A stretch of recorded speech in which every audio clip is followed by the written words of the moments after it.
show. Today is the 18th of August 2023.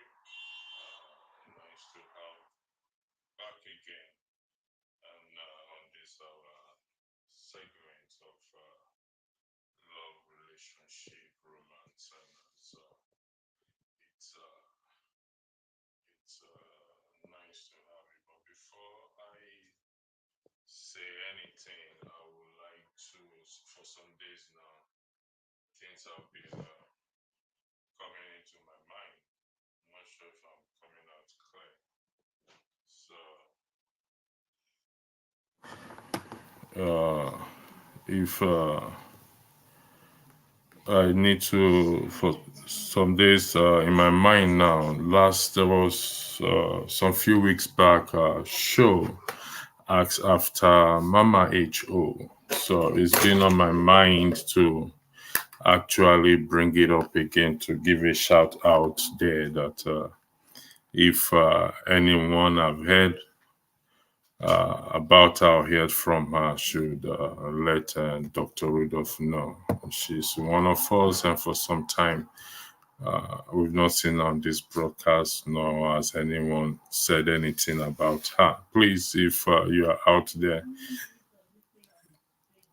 you have her contact number, please reach out to her and let her know that she's been thought of. She's been asked to care about our welfare so much. So please, if anyone knows, have a contact number. You can even send a contact to Dr. Rudolph, and he will send it to me, and we'll just give her a call to know she's one of us. Whether politics or no politics, it's still one big family. So once again, good morning, good afternoon, good evening to this broadcast that we are having today.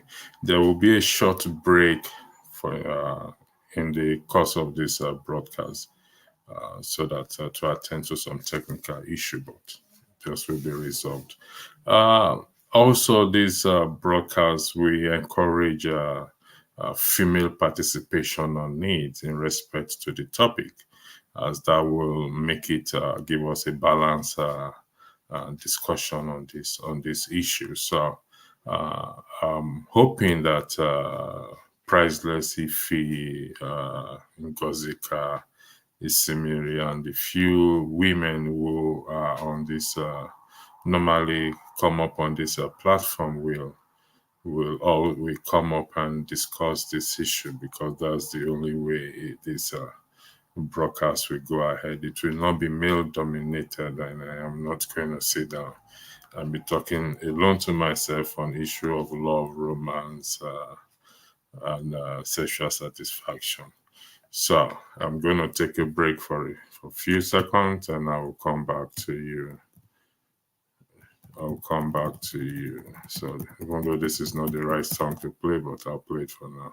Album right here. It's called Spirit of Love. We're very pleased to welcome Majek Feshek.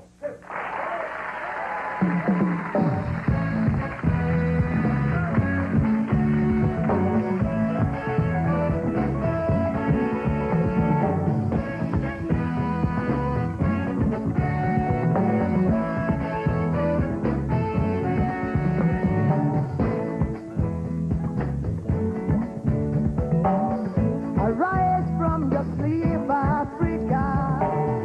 Rise from your sleep, America. There's work to be done, Africa. There's work to be done, America. But if we unite, we will be free. So long, too long, so long, too long. We've been sealing down so long. We've been fooling around for too long. We've been sealing down for so long. I am not gonna fool around for too long. So long, too long, so long, for too long. Hey.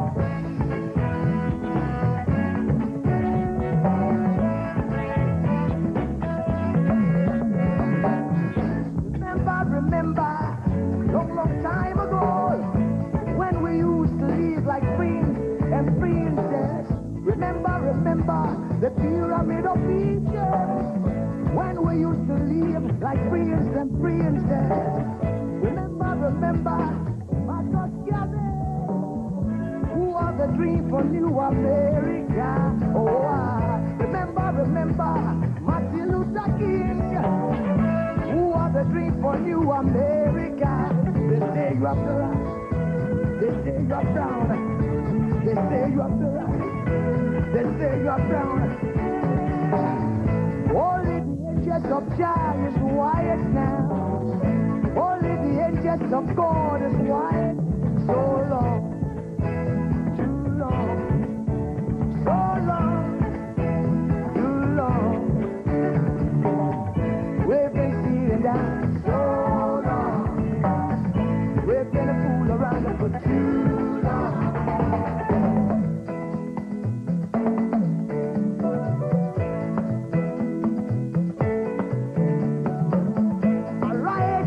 Sleep, Africa.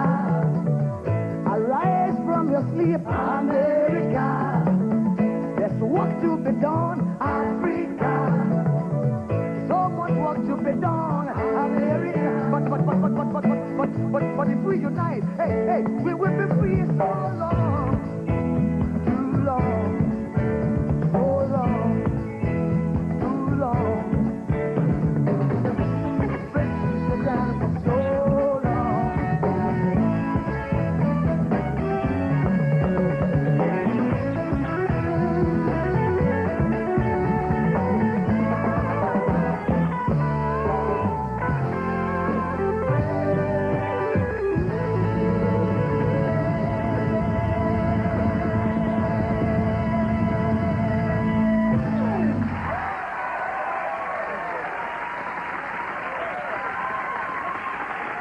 Album right here. It's called Spirit of Love. We're very pleased to welcome Majek Feshek.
The pyramid of Egypt, when we used to live like princes and princesses.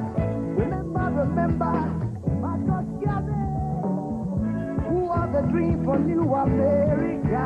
Oh, remember, Martin Luther King, who was the dream for New America. They say you have the right, they say you are brown, they say you have the right, they say you are brown. Only the edges of Jah is white now. Only the edges of God is white. So long, too long, so long, too long. We've been sitting down so long. We've been a fool around for too long.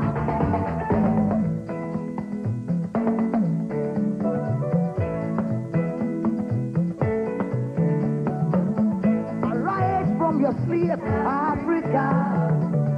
Arise from sleep, America. There's work to be done, Africa. So much work to be done, America.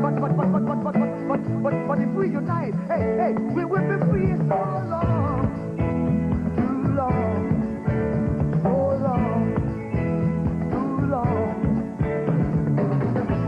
Friends, sit down for so long.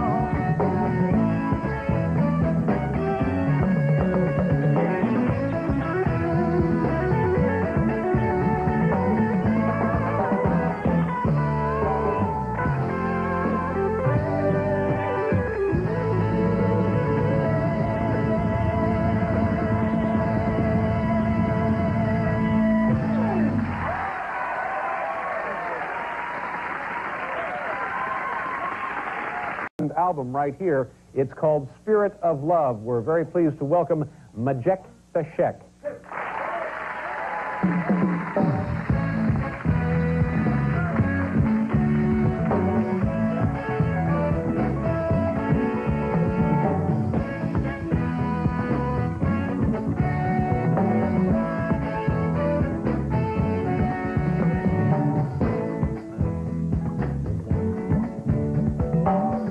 Arise from your sleep, Africa. Rise from your sleep, America. There's work to be done, Africa. There's work to be done, America. But if we unite, we will be free so long, too long, so long, too long. We've been sitting down so long. We've been fooling around for too long. We've been sitting down for so long. I have not been fooling around for too long. So long, so long, too long, so long, for too long. Hey.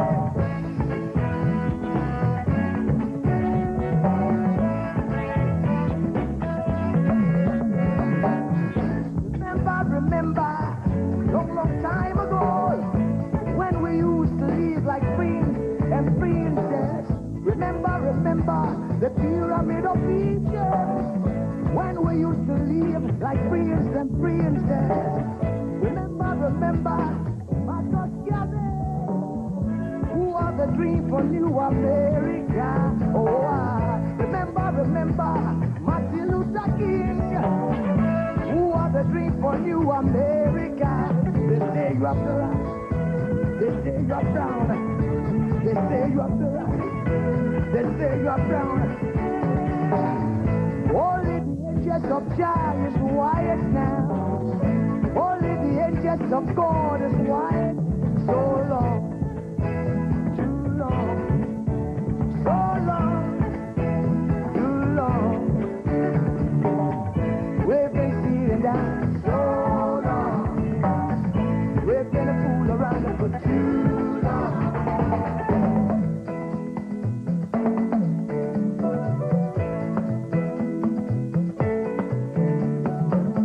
Arise from your sleep, Africa.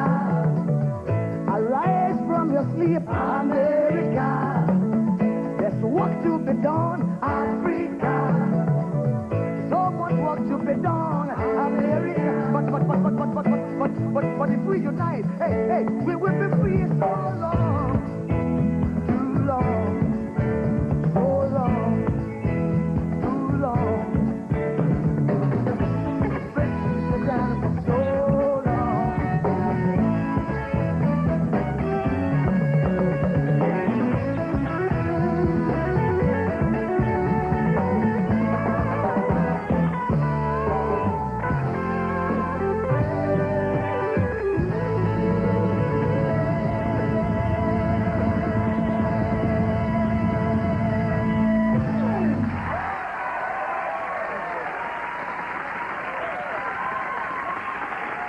Album right here. It's called Spirit of Love. We're very pleased to welcome Majek Beshek.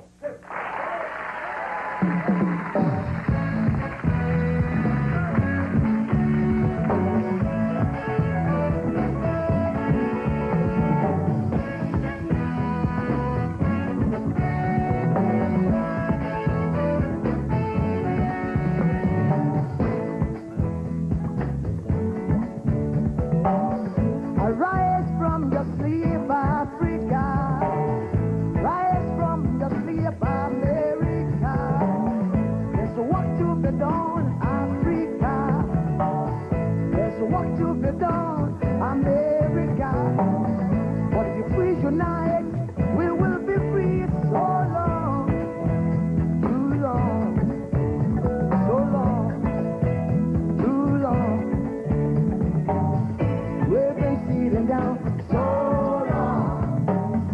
We've been fooling around for too long. We've been seated down for so long. I have not been a fool around for too long.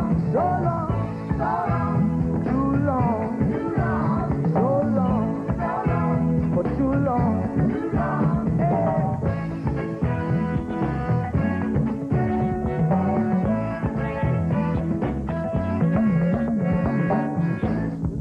Remember, long time ago, when we used to live like prince and princess. Remember, the pyramid of Egypt, when we used to live like prince and princess. Remember, Marcus Garvey, who had the dream for New America. Oh, remember, Martin Luther King, who had the dream for New America. They say you have the right, they say you are brown, they say you have the right, they say you are brown. Only the angels of Jah is white now. Only the angels of God is white. So long, too long, so long, too long. We've been sitting down so long. We've been a fool around for too long.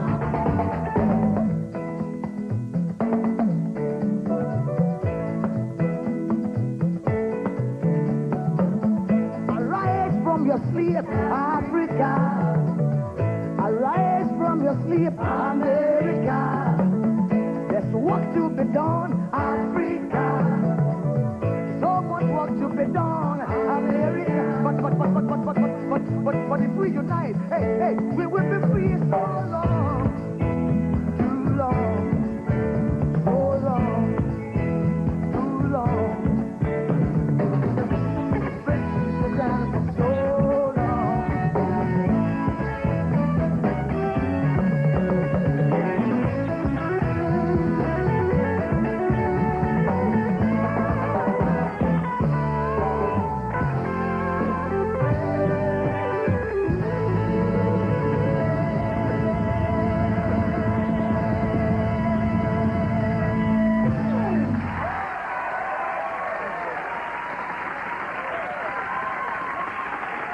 Album right here. It's called Spirit of Love. We're very pleased to welcome Majek Feshek.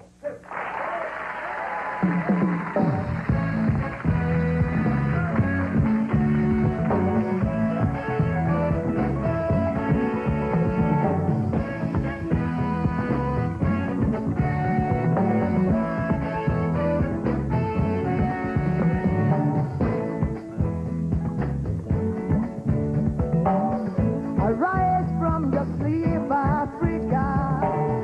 Rise from your sleep, America. There's work to be done, Africa. There's work to be done, America. But if we unite, we will be free so long, too long, so long, too long. We've been sitting down so long. We've been fooling around for too long. We've been sitting down for so long. I have not been a fool around for too long. So long, too long, so long, for too long. Hey.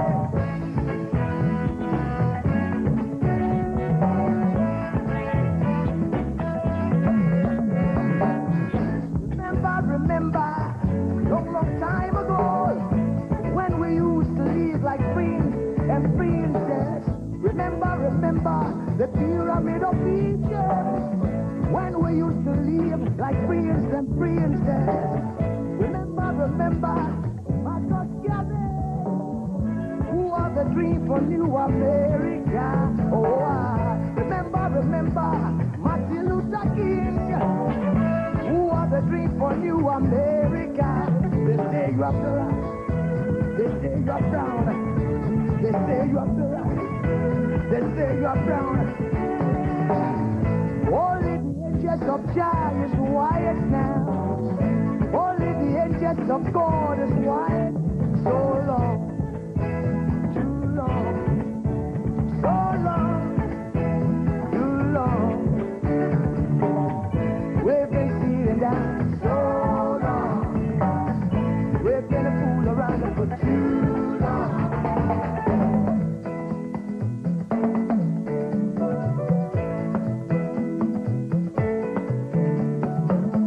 Arise from your sleep, Africa.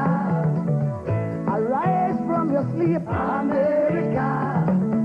There's work to be done, Africa. So much work to be done, America. But if we unite, hey, we will be free so long, too long, so long, too long. French people down for so long.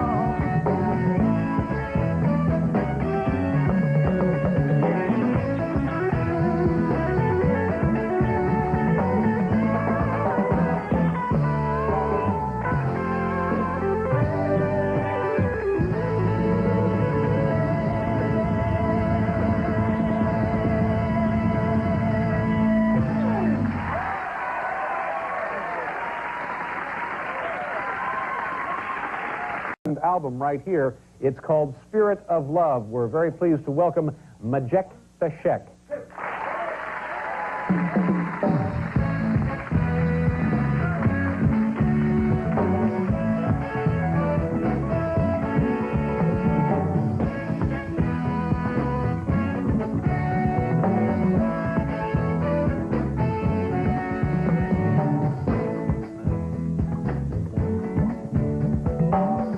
Arise from your sleep, Africa. Rise from your sleep, America. There's work to be done, Africa. There's work to be done, America. But if we unite, we will be free so long, too long, so long, too long. We've been sitting down so long. We've been fooling around for too long. We've been sitting down for so long. I have not been fool around for too long. So long, so long, too long, too long, so long, for too long, too long. Hey.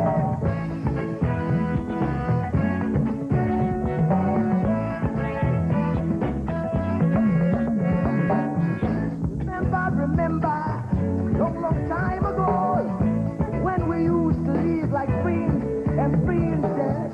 Remember the pyramid of Egypt, when we used to live like prince and princess.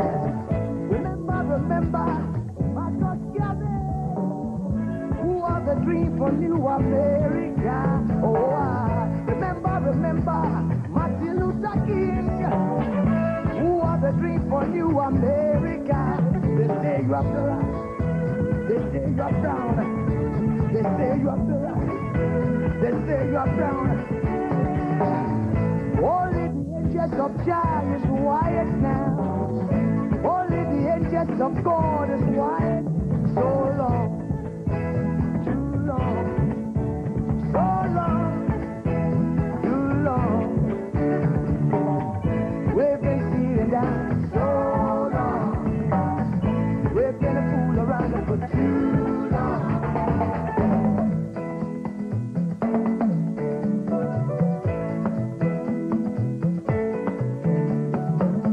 Arise from your sleep, Africa. Arise from your sleep, America. There's work to be done, Africa. So much work to be done, America. But if we unite, hey, we will be free so long, too long, so long, too long. French people down for so long.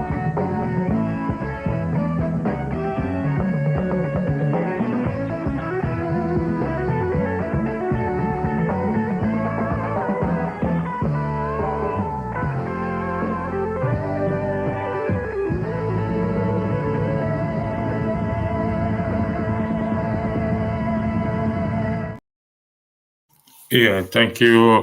Back again. Thanks for your understanding in this. So I'm gonna post the link now for those who want to come in on the broadcast. Just to join the broadcast, please click on the link.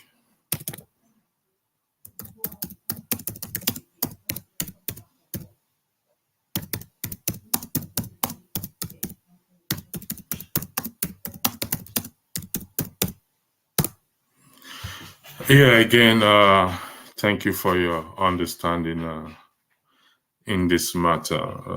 The technical issue has been resolved. So today broadcast, the title is titled "Love, Marriage, Romance, and Sexual Satisfaction." Like I stated earlier, we need the female on this broadcast for us to be able to go ahead with it. It could be on the comment section, but preferably on the panel. I'm expecting Ife, Priceless Ife, Isimiri. I'm expecting the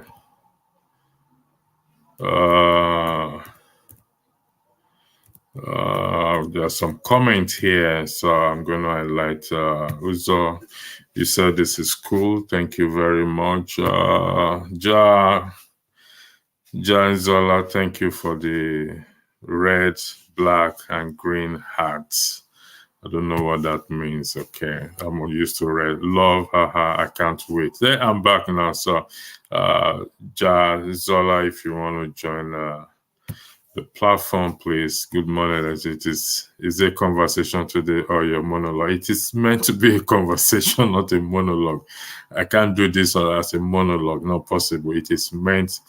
It is designed for conversation. So please, man of prestige. Well, you are invited to come on the show, but we're looking more of for the female panelists to join to come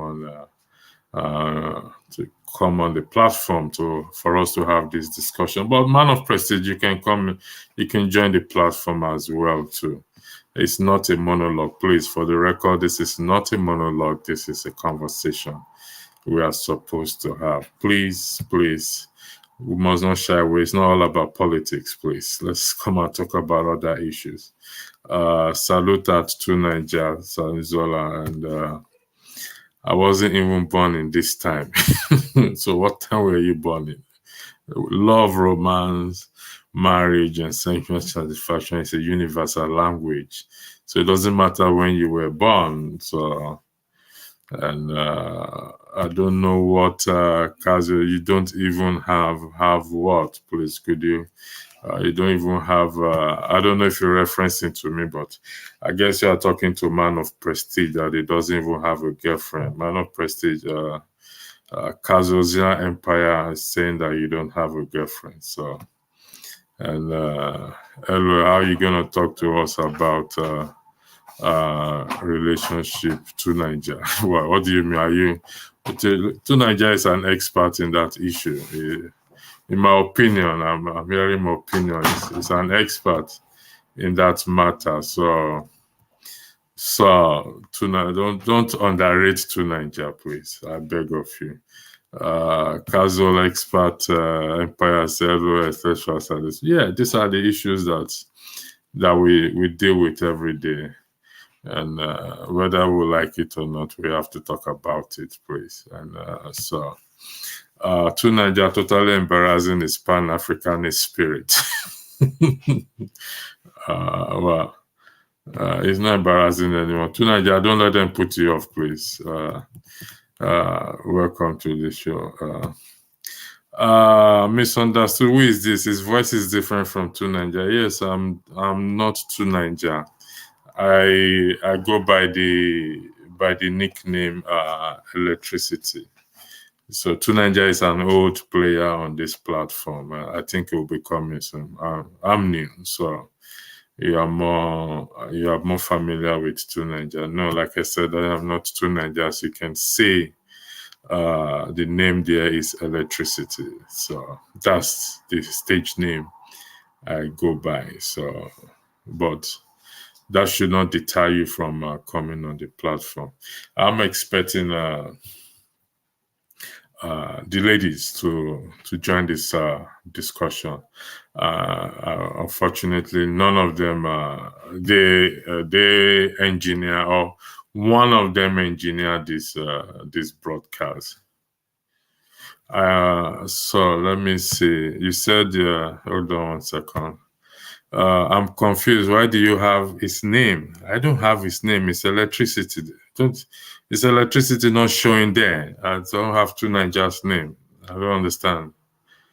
Are you anyway? I am not two Niger, and yeah, it's similar.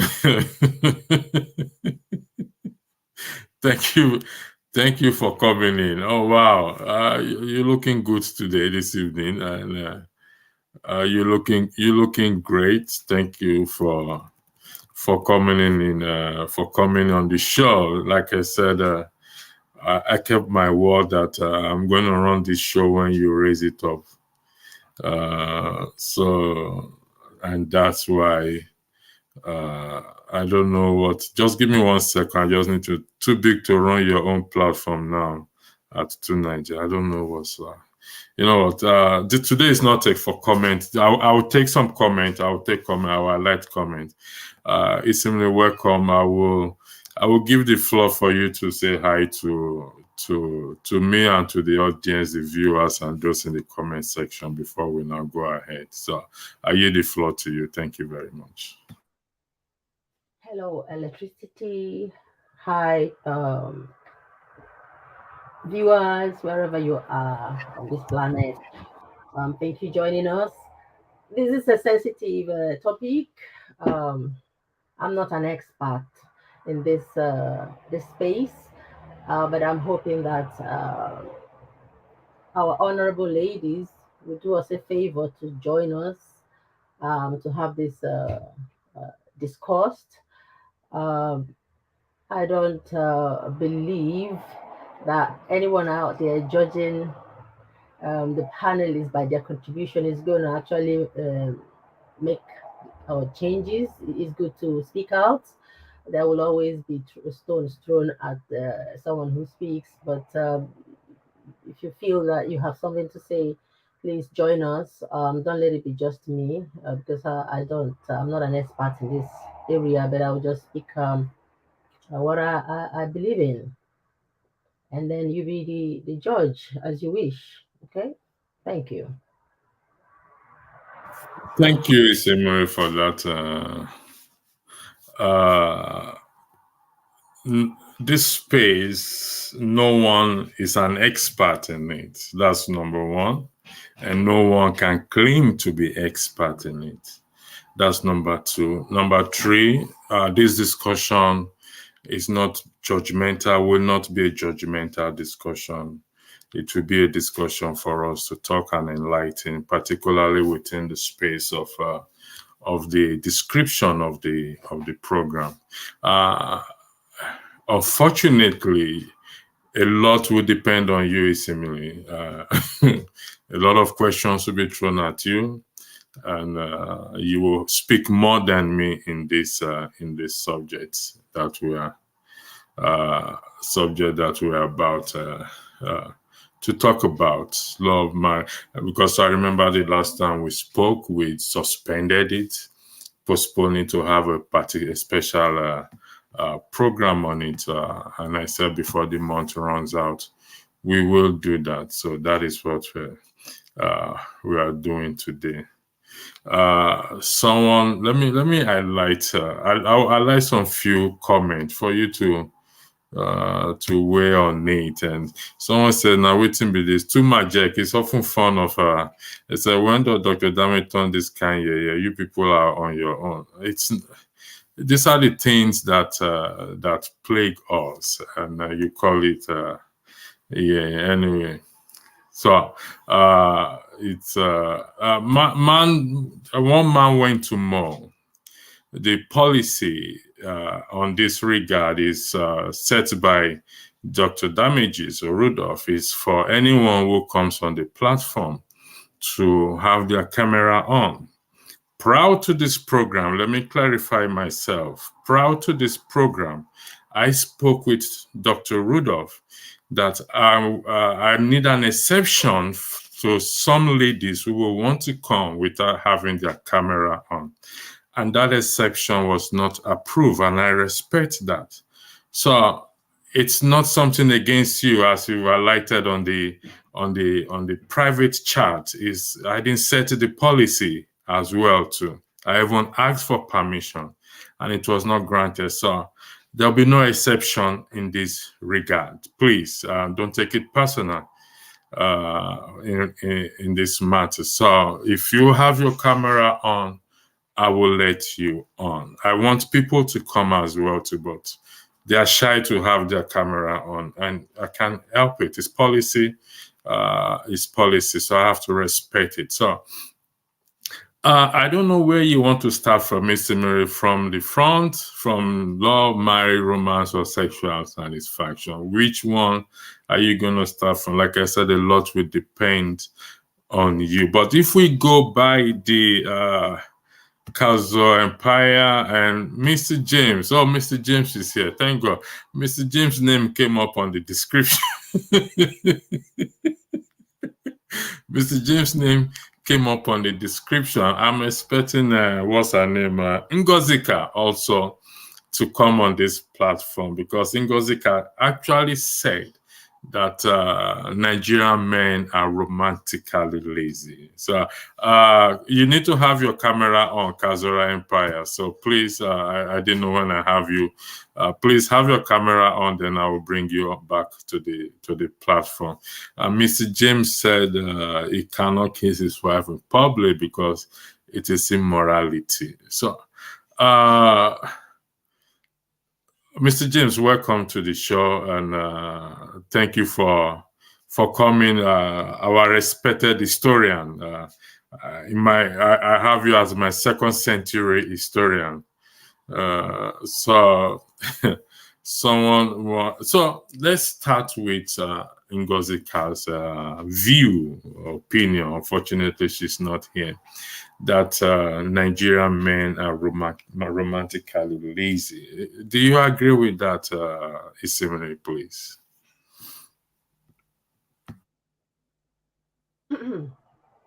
Well, I would say yes and no. My opinion. Some maybe selfish, while some could be due to ignorance passed down by cultural values. I'll keep it short and to the point. You need to flesh it out, because if we go by the word lazy, we usually see something for us to now say, oh, this person or this child is lazy. So what do you think, in your opinion, that Ngozika may have seen or did see as such she arrived at that conclusion that African men are lazy, are romantically lazy, are what? How I wish Ngozika is here to actually expand on such a vital topic in relationships in society, in our society. But from my own view, from where I am, I'm believing that when she's saying that, she could possibly mean that some men, not all, wouldn't care to take their woman to the promised land, like taking the woman along. They kind of have the see the woman as an sexual motivation to satisfy themselves. Once they are done, possibly they don't put in the work to equally make the woman enjoy that union, which is meant to be enjoyed together. Nyanda by nyanda. Thank you.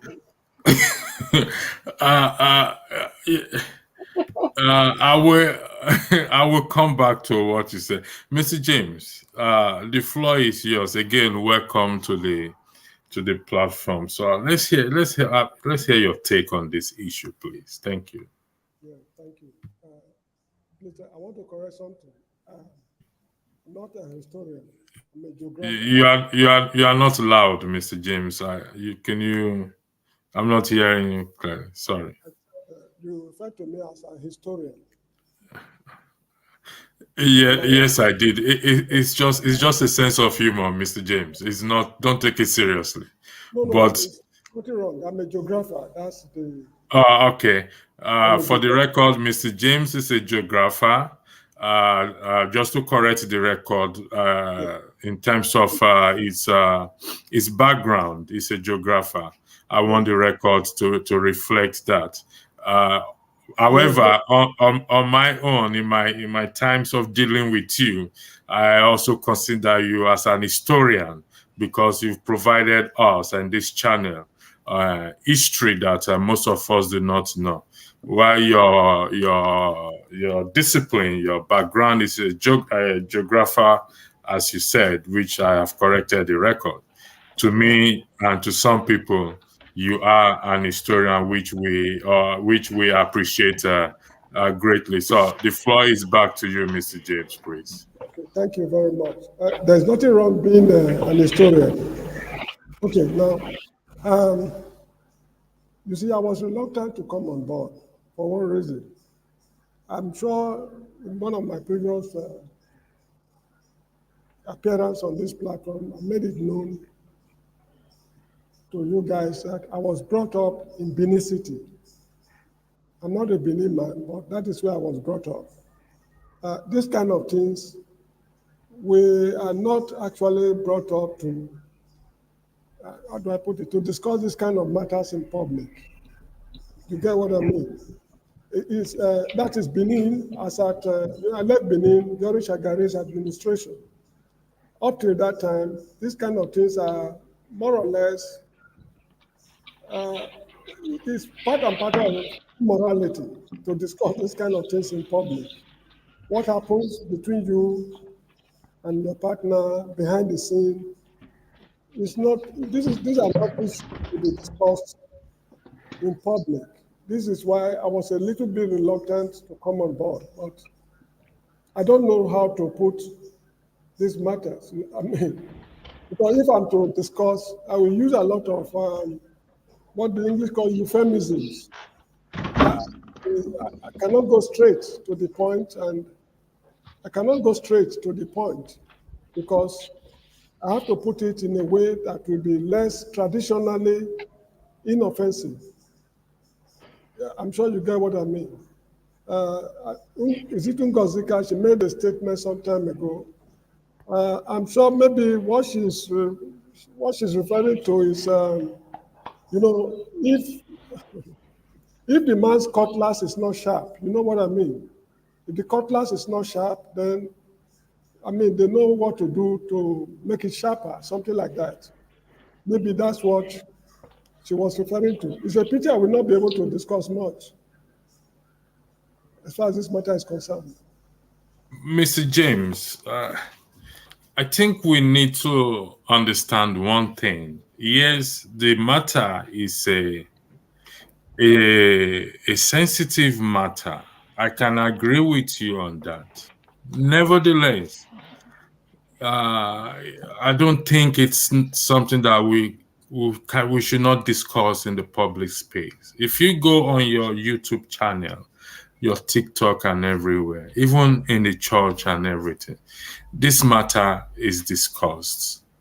However, it's not discussed in details and as such creates or causes problem in people. And our younger ones go and learn from it on the internet. And so I don't think I can understand some of our upbringing that this matters our parents discuss, or guardian does not discuss this issue with us. As well, some of us struggle with it. It's all part of education. So there's no part of education that should not be discussed in public space. As long as we are not judging anyone, and as long as we are not condemning anyone, as long as we are not being discriminatory, and as long as, even if those who decide to share their personal experience, if we respect their personal, because for someone to come out in a public space to discuss their private life, it takes a lot from them. However, for those of us who hear it, it's the onus is on us to respect that privacy that they decided to share with us, and not to go about blabbing it. This is how we learn from each other. Like I stated earlier, I similarly also said it, that it's a non-judgmental discussion. It's an issues we face in our lives. It's an issue that some of our children face, our friends and colleagues, and we talk to each other one-on-one. But if we don't discuss this thing, we will not be able to guide each other. Welcome, Mr. Blackstone, and welcome, Mr. Moseye Osfall. Mr. Blackstone, you were mentioned in the description as well, too. And thanks for coming on the show. So, Mr. James, I'm appealing to you that I don't want you to, if you can I'm not deliberately refusing to participate. The issue is, now, men of my age, that is my age mates, what impression of me will they have if they hear me saying such things in public, internationally? What impression of me will they have, men of my age? You know, the Beninese, they have a saying that Agbonava Anyi, that is Agbonava Anyi, that is, you live in a world that you met. Yes, that's it. You live in a world that you met. The world that I met is different from the world you guys met. So if I'm with my age mates, we know how we relate with each other and the kind of things we discuss. But if I'm with people who are not of my age mates, there are things I cannot discuss with them. You know, you see, the Benin City is a very traditional town. For example, if, let's say, there's a funeral somewhere, or a burial ceremony, or whatever it is, if the deceased is not of the same age group with me, traditionally, I'm not expected to go to the cemetery where the body is being buried. That is how we were brought up, because it is the juniors who should bury the elders, not the elders burying the juniors. That is the training we received. And that is the world I met. You met your own world, so you know how to go about it. So in my opinion, it's immoral for me, not you, for me, to discuss this kind of things in public. Okay, you know, I will respect your, When I was in South Africa, the then Archbishop of Cape Town, late Desmond Tutu, said that they should teach children, you know, this kind of things at school. So people criticized him.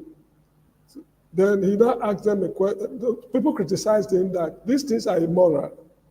Then he now asked them a question. That means he told us something that AIDS, AIDS, AIDS disease is immoral.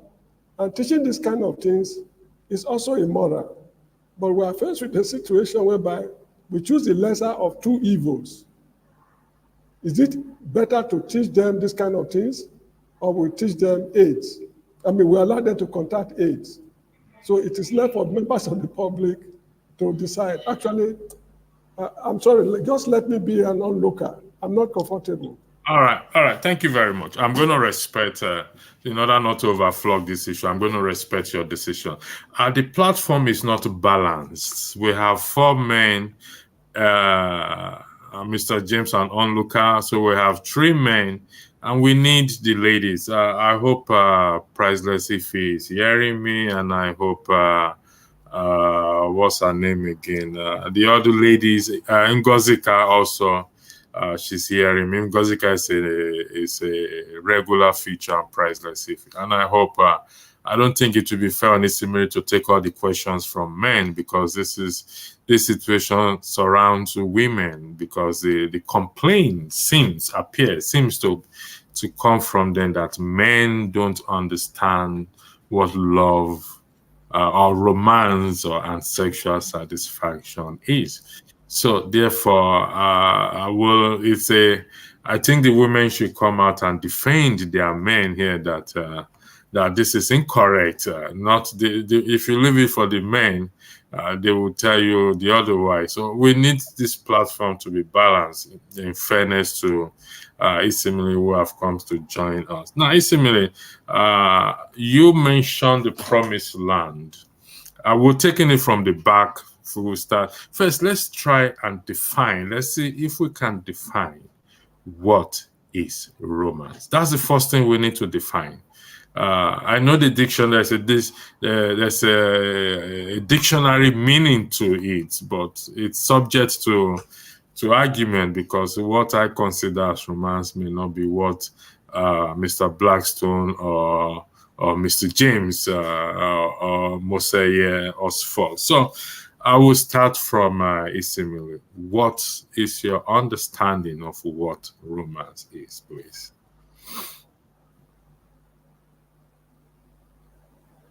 Can you hear me? Loud and clear. Well, I believe that romance has to do with people expressing feelings of strong feelings of attraction towards another person, and they show it in their behaviors. Although the way women show their own affection differs from men, I would say. It's all about expressing the way you feel towards the other person. A union in an agreeable manner. Thank you. Uh, Mr. Blackstone, sorry, Mr. Moseye Osford, what's your own understanding of that, please? Can you hear me? Can you hear me? My own understanding of romance. Yeah, go ahead. I don't. I wouldn't say I understand romance, but the way I show it could be very much different from the way anyone else shows it. So my How do you show definition. it? How do you show it? Educate us, please. Okay. Well, I for one, I would not call myself a romantic person, but if I were to be in any form of romantic whatever with anyone, I would care. I would pay attention. It's not just the physical display where you guys kiss in public and all that. I don't see that as romance because that can be very deceiving. I would care, I would pay attention to the little details. That can also be a form of romance for a guy because women can complain about a lot of things, but if a guy really likes you and he's romantically involved, he will pay attention to those little details.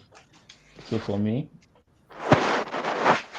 that's the way I see romance. Could you cite example of those little details you just mentioned? The little details that it seems some men uh, disregard or don't recognize. Okay, I'll tell you one. In my case, um, my girlfriend, whenever it's that time of the month, whenever it's that time of the month for her, we could be having a very stable conversation and she would switch up. And already I am very inflammable, but whenever she does that, I have known that whenever she does that, oh, it's that time. It's okay, I'm sorry. How do Similarly, I do need to you talk to agree you? with that? That during that period, you people, you switch to something else. Is that true? Well, one cannot generalize such because as we have differences in the way men express the way they feel into action. we as well have women respond to situations differently. But if you ask me directly, I will give you a direct answer. Thank you.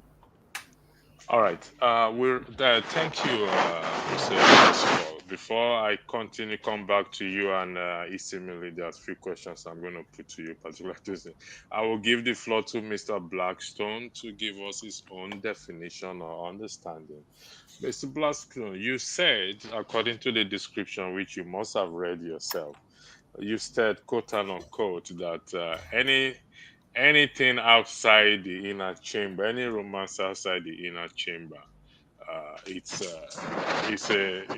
not, if it's not functioning in the inner chamber. You know what you said. So could you please tell us what romance is, please? And the floor is yours, Mr. Blackstone. Um, Thank you very much, Mr. Electricity. Before I go to the question, let me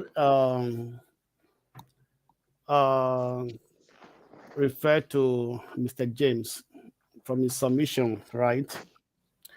So, Mr. James, I know that you are referring to the time, those days when you were growing up, right? And then we should know this time the word is being pluralized, and there are so many issues when it comes to love, sex, all these issues everywhere in the world, and it has become like an open topic both for the old and the young. So I believe that people of your age, you had a different experience, you'll be able to address this issue from your own experience. Not to say that you don't want to talk about it, you don't talk about this in the public domain, right? We know that today in America, in Europe, this issue has become somehow like a toxic discussion, both in schools, in the open space, and things like that. But your experience will have a lot to do. Will have a lot to guide the young ones. We have a lot to do in their decision in life, in their life. So I rather say that you should not shy out from it. So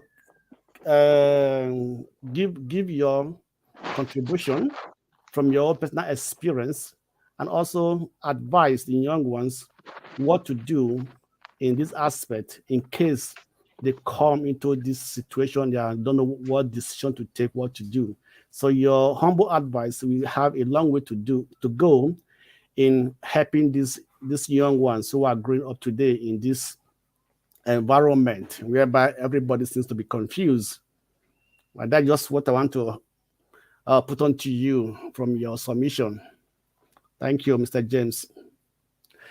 Okay, Mr. Lecity, coming to your question. I think what I said last time, I think I don't know, some people you misunderstood me, right? I said that if the man cannot satisfy the woman in the inner room, right, there's going to be a problem. You understand me? So romance is not only in the inner room. Romance can take place anywhere in the house, right? And romance depends how you present yourself to your partner, how you treat your partner, how you speak to your partner, how you express your feeling to your partner, right? How you touch your partner, and so that's romance. So it doesn't have a peculiar way, it doesn't have a special way. It depends how you feel, how you are able, how you know how to do it. You understand me? So it can be in different ways, as long as your expression, your attitude when it comes to romance can be able to turn your partner on. Romance is just a method, a way of turning your partner on. So the man can lead, the woman can also lead. It doesn't matter to come from any special one, right? So romance is a very important thing in relationship. It's very important thing in marriage. In fact, in relationship, in marriage, in lovers relationship, romance is very important because that tells how much you, yeah, it could be how much you love your partner, how much you care, how much you understand the feeling of your partner. So I think that is the basis of romance, and I guess that it is a vehicle by which you drive into the innermost feeling or innermost feeling of your partner. Thank you. Thank you, Mr. Blackstone, and thank you for the clarification. I really appreciate that for you to clarify. And your clarification actually have thrown a spanner into the wheel, and which is if the man is not functioning, whatever romance he may do outwardly outside, it's will be seen as null and void. Would that be correct? That could be correct. Yeah. So we understand. We some of us have heard, and we know some men. Like this is a general thing. It got nothing to do with Africa, or it's a worldwide issue. So even though this the description centers on the cases of the what Ngozika and Mr. James said, but the issue you highlighted, it's not a Nigerian issue, it's a worldwide issue. So, similarly, based on what Mr. Blackstone just said, as a woman, what is your take on it? Can you weigh in on? Remember, I said you are the lady here, the only woman on this platform, so a lot of questions will be thrown at you, and you will be the one to provide us guidance in some matters here, and the viewers as well too.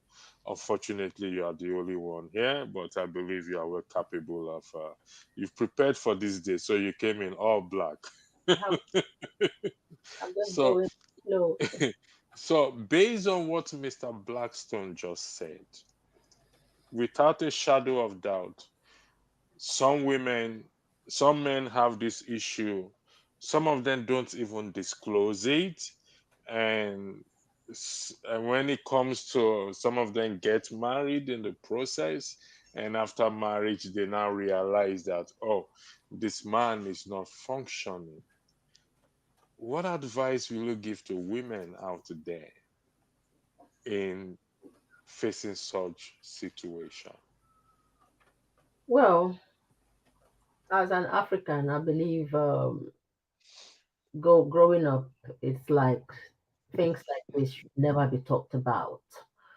But I have had and seen many situations that a lot of marriages or relationships have been ruined because of, I will always say, ignorance, because people need to be educated. If you know stuff before you get into something, perhaps you are going in there knowing, not unknowing. It's good for you to know. And how do you know? Is it by experimenting? Every individual is different, the way they will approach things. Women by African culture are seen as they have to be virtuous, they have to dress in a certain way, they have to look in a certain way to attract a man of their dream. And a lot of weight is being placed on women, maybe possibly will make it difficult for some women to actually um, know, get to the point of knowing before you actually say I do. You have to know. Or maybe not practically, but find a way to know. There is no problem if you say you're being with someone, the person you want to be should display some qualities that you're looking for, and you should come to a place where you both can easily communicate, because you're both adults. What you are getting into is an adult space, and you should be able to discuss things openly without painting words, or it's not being offensive. Like those days, it's the taboo for women to say things, but these days I've seen that marriages or some relationships that even last are ones that are openly discussed. They can discuss things that they often have said in Africa is forbidden. You can, find out from the man. This is if it's going to be towards the other side of intimacy, you can discuss it. The man will tell you what he is looking for in a woman of his dream, because it is important. People ignore this very important gift that you have to discuss it, otherwise it's a big problem. Even even in pastors, or the religious people, the imam, whoever, as long as you're a human being, it is necessary to know and not to be in the unknown before you get into that journey. But the way you are going to find out is up to you. I'm not going to teach you that. Thank you. Thank you, Mr. Blackstone. I would like to thank you again for the clarification, because this is a subject that has torn relationship apart, and Isimli highlighted also an important point when she went to that aspect of Christianity and pastors. The Bible says that shall not commit adultery. I mean fornication, meaning that don't do it before marriage. This is a general rule. It's not a rule that is applicable to Christians only. It's a general rule. Now, in the event that the man, let's use the word, the right word, the man is impotent, if I'm correct. That is what you meant, Mr. Blackstone. Am I correct? In the Uh, no, no, because no, no, actually, not important, actually, right? So, okay, let me just put it like this. There's what we call satisfaction. Let me use the word satisfaction, right, in the inner room, right? So, if you cannot take your, well, let me use it, you cannot take your woman to Mount Jerusalem, I don't know, right? the promised land, The according to it, promised, let's the, use it similarist word. yeah, to the promised land, and you continuously do that, and you don't care, you're not sensitive to the feeling of the woman. You understand me? Right? Then you are going to have issues in the long run. Right? And I can tell you that one of the reasons that result to um, infidelity in a marriage is this one of this is this from one of those things, right? So I believe that a man that is able to take the wife to the promised land, or a woman is able to take the man, give the man that satisfaction in the inner room, I don't think the man will look outside. Or do I think the woman will look outside? Right. So when it comes to that getting to that point of the promised land, the man have to do a lot of things to do, right? So it might have to be able to take the woman to the promised land, because I know most African men, let me put it like this, most African men who are somehow proud, let me put it like that, always have that problem. They don't care about the feeling of the woman in the inner room. You understand me? So in that case, there's bound to be issues in the long run. Let's not pretend that we are Christians or we believe this or we believe that, right? I believe that God created it for the satisfaction of both people, not for one person, right? And so in that aspect, I believe that, like Isimiri just said, let there be open discussion. Discuss about it, right? Bring it out and express your feeling, express your dissatisfaction, right? And when you do that, so and you'll be either you're able to solve the problem if the man is willing to listen to you, or the man is not willing to listen to you. So in this case, we are every relationship. I tell people, I do say something. I said most of the things that result to issues in relationship, only the man and the woman knows it. They can't tell it to the third party. Even though they are called, let's come and resolve this issue. That single thing that always causes this issue, they can't talk about it. Both of them knows it, but it's very important for them to bring out to the third person to uh, to bring it out. So they should be able to discuss this issue within themselves. They should be able to understand themselves. They should be able to resolve this issue, right? Without no favor, without pride. At least they should know that they are a family and they should be able to resolve issues by on their own with a better understanding. And I believe, and let me go to a different word. I also believe that if there's a true, genuine love, and that love that led to that marriage is still there, to that relationship is still there, they will sit down and resolve the issue, right? But one thing I also find out, let me also deviate from this a little bit. One thing I also found out that at the time of courtship is always different from the stage of marriage. And I do say that marriage begins, sorry, courtship begins when you marry, and marriage begins when you have your when you begin to have children. So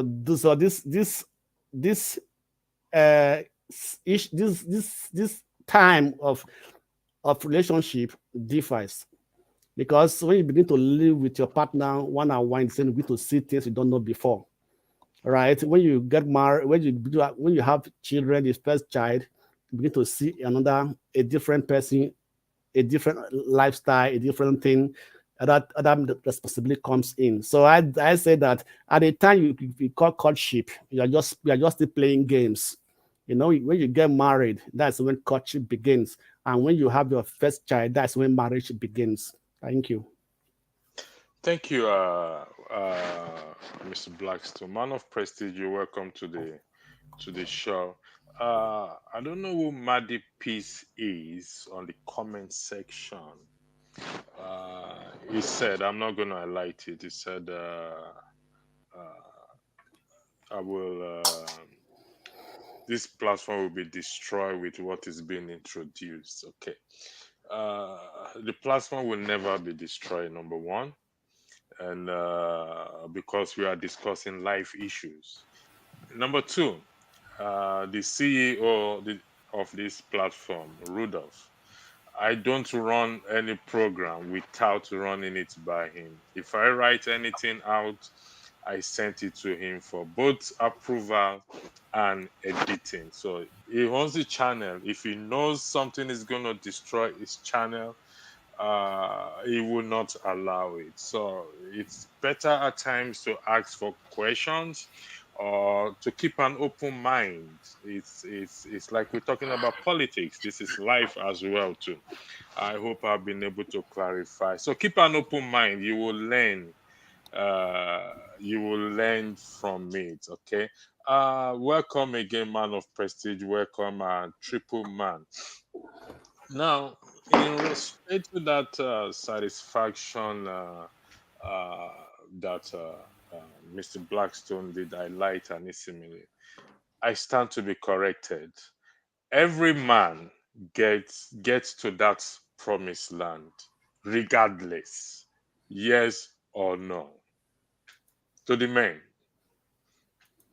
You want Yes, me to you want me to respond?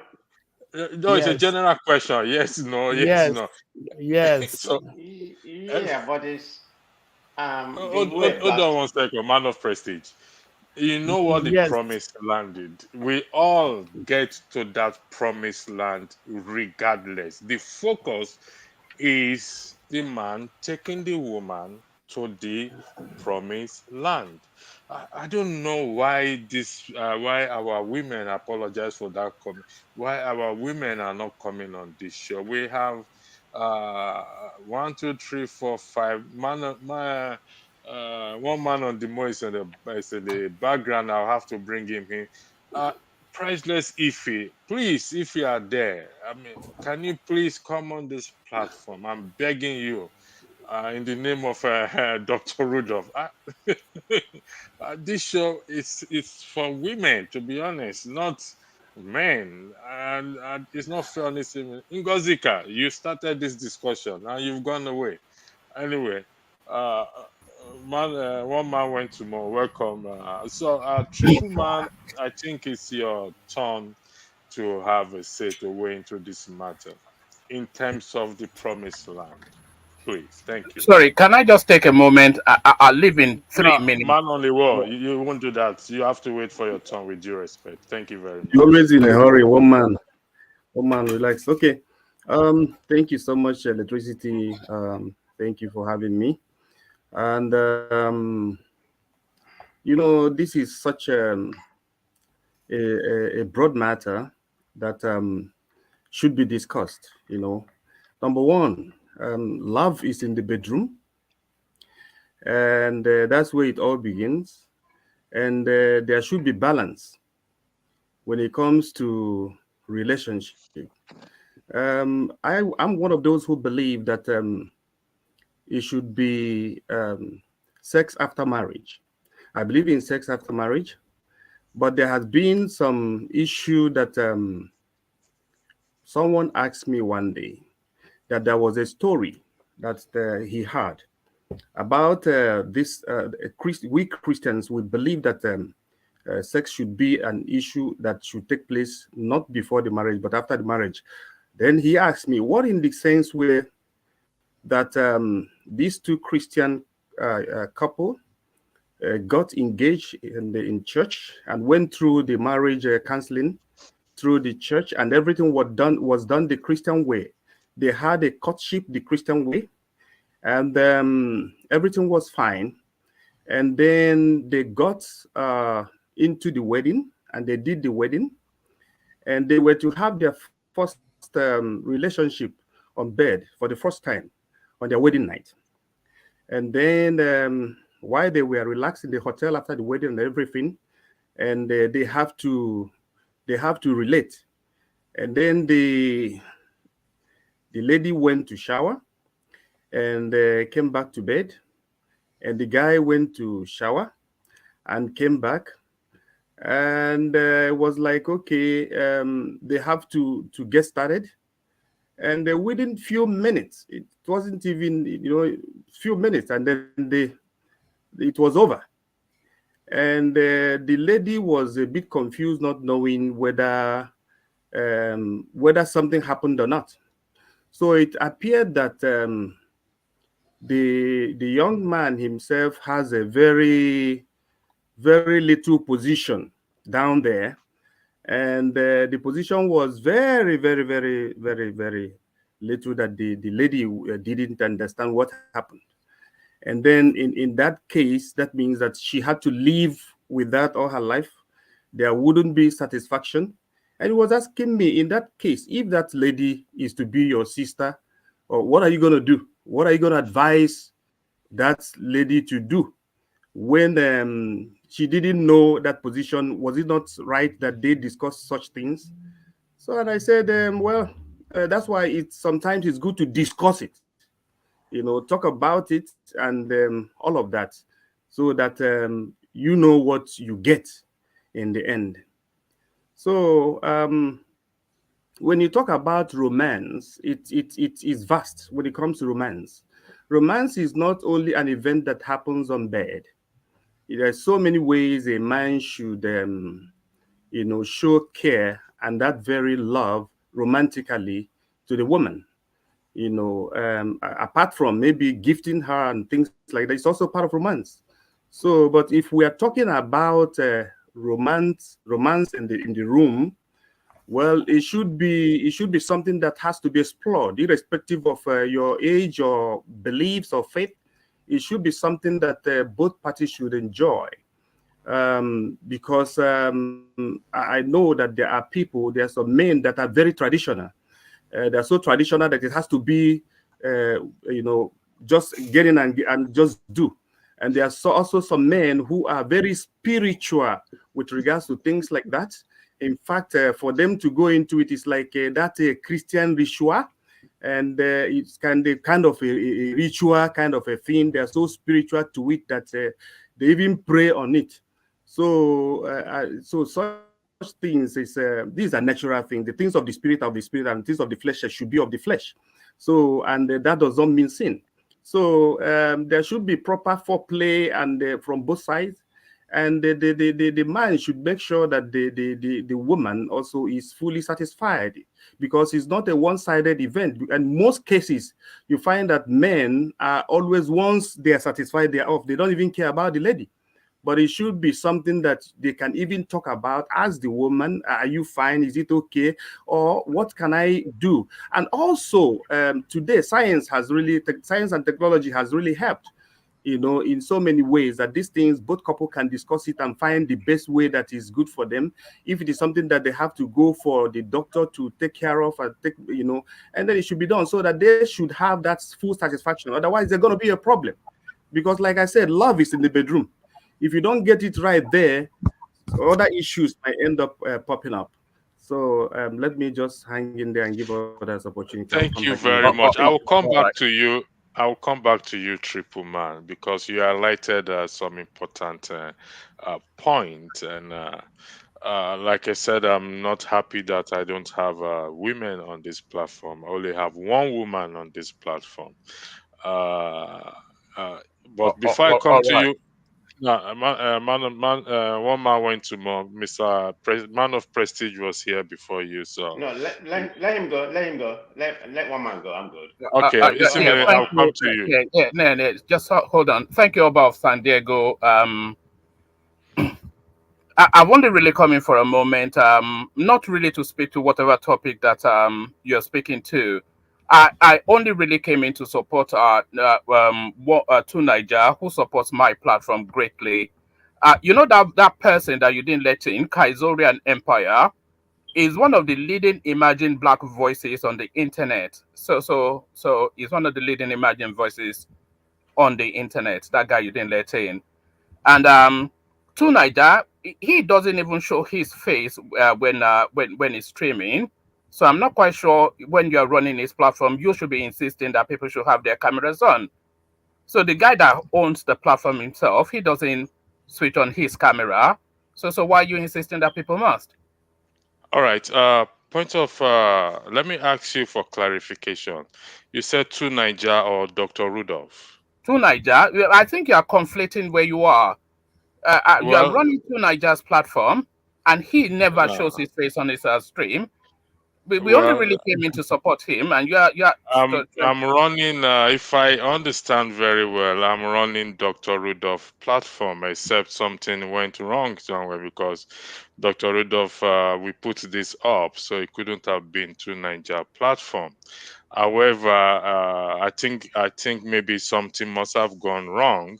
you are But I streaming on am True Niger's platform, and this okay. is where Thanks I'm for joining bringing you that. from. And Okay, he thanks doesn't for he bringing doesn't me in. Hold on insist one on second. people. Hold on one No, second. Thanks let for. me speak, guy. No, Don't hold on worry one about second. No, I am the don't worry about moderator. what So you think. Let me speak, guy. you, no, I am the moderator, and I said you should hold on. You listen to me, okay? I'm here on the basis of Dr. Rudolph, not to Niger. So maybe to Niger platform is on Dr. Rudolph. He had it to it. However, on the issue in respect, I'm here because of Dr. Rudolph, not to Niger. So All right, that must have let happened. me leave you to it. Let me leave you to it. Okay, if you want to, but we appreciate you coming. Thank you very much. Yeah, I don't understand. So I think I will have to, Rudolph have to tell me which exactly is his own, his own, because there are a lot of channel on this thing. So he has to specify that is. Also, if you are listening to me, one man went to more. I have respect for everyone. The fact that somebody is a known person on internet or not does not necessarily mean, or does not mean the person should not abide to policy. Okay, that is it. Even if it's to Niger platform, I am moderating. So if I insist that you have to show your camera, I mean, you have to put your camera on, regardless of who we are. This is one of the issues we have back at home. We want to change something, and we want to bend the rules for other people. It doesn't work like that. So please, with due respect, my name is Andrew. When I'm moderating, I respect everyone and I try my best to follow policy. So I'm not being partial here, as the case as you may think. So thank you very much. Man of Prestige, the floor is yours, please. Thank you. Oh, okay. I'm just gonna dive into topic. I'm gonna deviate away from that. Whatever just transpired a while ago. But having said that, I'm gonna talk from an experience because I'm somebody who has only been married once and been married for about 20 years right now going. So in my own experience, like Blackstone properly stated, talking about promised land, I think it's more than promised land because whatever it took for you to get that lady, during the courtship has to continue during the marriage. So every day has to be like a courtship, in my own opinion. This is the way my marriage has, you know, my wife would have properly because, if she was here, I know she would have dived into this topic right now. But having said that, I think marriage, involves, it should be more than just that because as men, we all know what we are. If you marry somebody, even I thought she's the prettiest lady in the world, believe me, you've been with her for many years, 10 years, 20 years. She's not going to look the same, in your own point of view. I mean, you will still admire her as the prettiest because I'm talking about it's like millions of pretty women out there, you go out there, you see another one with different body or whatever they have and everything. So you're going to be attracted as a man. I mean, let's be realistic. We are attracted to men, regardless of what woman they have or what kind of satisfaction you get from home. It doesn't really matter.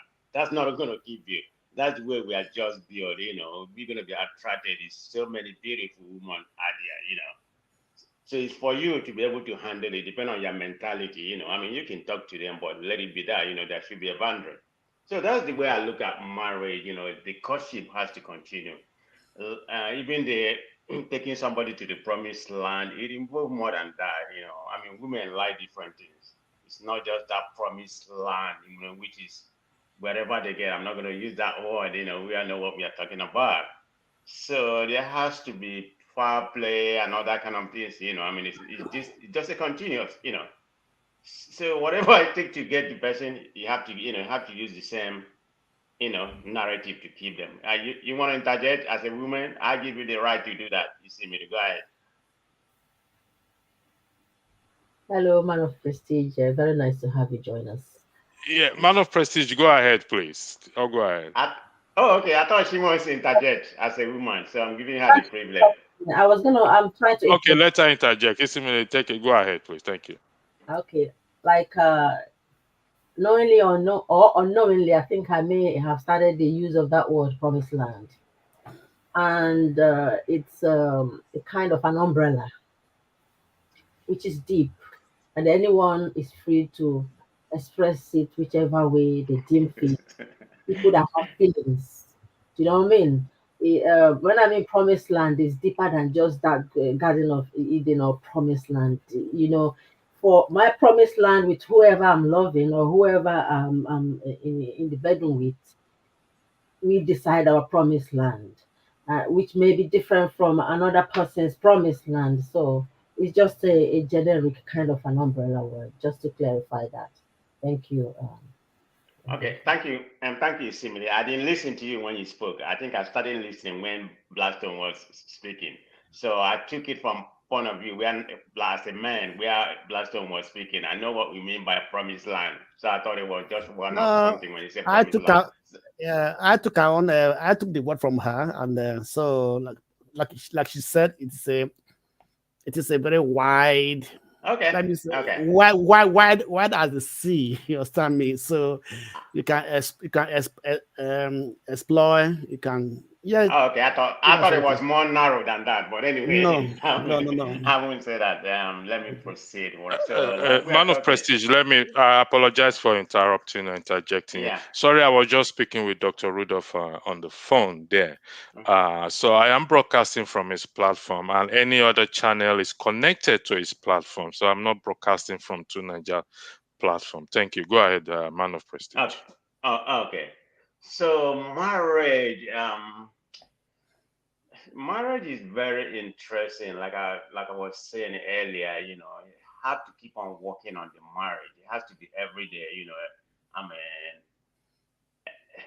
what like I was saying, whatever you took to get the lady, you have to keep on doing it. I mean, flower is not just from Valentine and everything you can do. I'm just speaking from my experience. Like I was saying, this is what has maintained my marriage for this long. I've only been married once, and it's going close to 20 years. Well, not quite, but I can say 20 years. Right now. So there's different things that make people happy, and communication has to be one of them, definitely. And of course, marriage, getting where you want to, I mean, the sex part of it is part of it. You have to have that in my marriage. I think that's in the Bible. I'm not a biblical person, but my wife told me it's in the Bible, so I've not read that. That's what she said. So you have to do that. That's part of marriage, communication. That I mean, there's different things. I Man mean, of different. prestige, I am going to interject you to tell you that your wife is correct. So you need to start to read the Bible. You need to start Okay. listening to her. Okay. Oh So no, we definitely. are talking I we listen are to my wife talking very much. about satisfaction at that promised land. And Okay. I will open it for you somewhere in the book of Corinthians when you finish talking. So Oh she yeah, I don't. is 100. I'll be honest. I don't read Bible, but I go to church with her. She's the one You that need read to Bible. start reading it now, particularly if you say you love your wife. You need to start reading Of it now. course, of course. I mean, I don't have to read the Bible to love my wife. You know that, right? What are you talking about? If she's listening, she's going to support me. She's not going to No, support you on this ground. she's not here. Okay, she's not here. But anyway, having said that, yeah, it takes a long. There's different things. Whatever. I mean, what work for Blackstone family may not work for my family. So everybody is different. I guess it depends on the kind of communication you have with your wife or the kind of chemistry you have. So it's kind of involving. There's different kind of things that play in a marriage. So I mean, you're gonna have a problem in marriage. Communication is very deep. Of course, there's say money and all that kind of thing, but I don't know about all that. I mean, money. I don't know. Maybe money does play a role in marriage, but I guess if two of you are doing okay, that may not be an issue. So maybe the communication and this part of sex and all that kind of things. But um, I've seen a situation whereby sex play a role. Even I thought the people are doing well, communication supposedly, but the sex break up their marriage. I know of somebody that happened to, because the opposite sex, don't want it, and the other one want it quite often. So that play a role. So the other one decided, I'm not going to say whether it's a man or a lady, the other one decided to go find his satisfaction or idea. So that break up the marriage. Yeah, I'm a witness to that. I know of somebody who that happened. I mean, everybody here have heard about that, but I personally know of somebody that has happened to. So I don't know. We can keep on talking about it. I just want to put my 2 cents about how I feel about that. Thank you for your 2 cents, the 2 cents man of prestige. I know you don't want to mention whether it is the man or the woman that want No. it more or not. I will respect that. However, like what similar and triple man and the Blackstone, Ike and San Antonio, I'll come to you, please. Apologies for that. The issue highlighted by triple man is let's be honest with ourselves. Okay, we are men here, even though I thought more women will come on the platform. But let's be honest with ourselves. Even in the best, we've had the best relationship break up regardless. But What is the truth be best told, relationship? What is the best relationship? there is no, I mean, everybody perceive whatever, we perceive it differently. So I will Okay. not say this is it or this is it. No, we perceive it differently. So, but we get surprised when they break up. But from my own personal experience, okay, which Mr. Tripleman and Isimila and Blackstone have said, is that in the inner chamber, okay, whether it's done in the inner chamber or it's done anywhere, okay, we just highlighting it. We all agree that regardless, the man gets to that promised land, regardless. However, we are not patient enough to let the woman get to the promised land. That is where the satisfaction lies.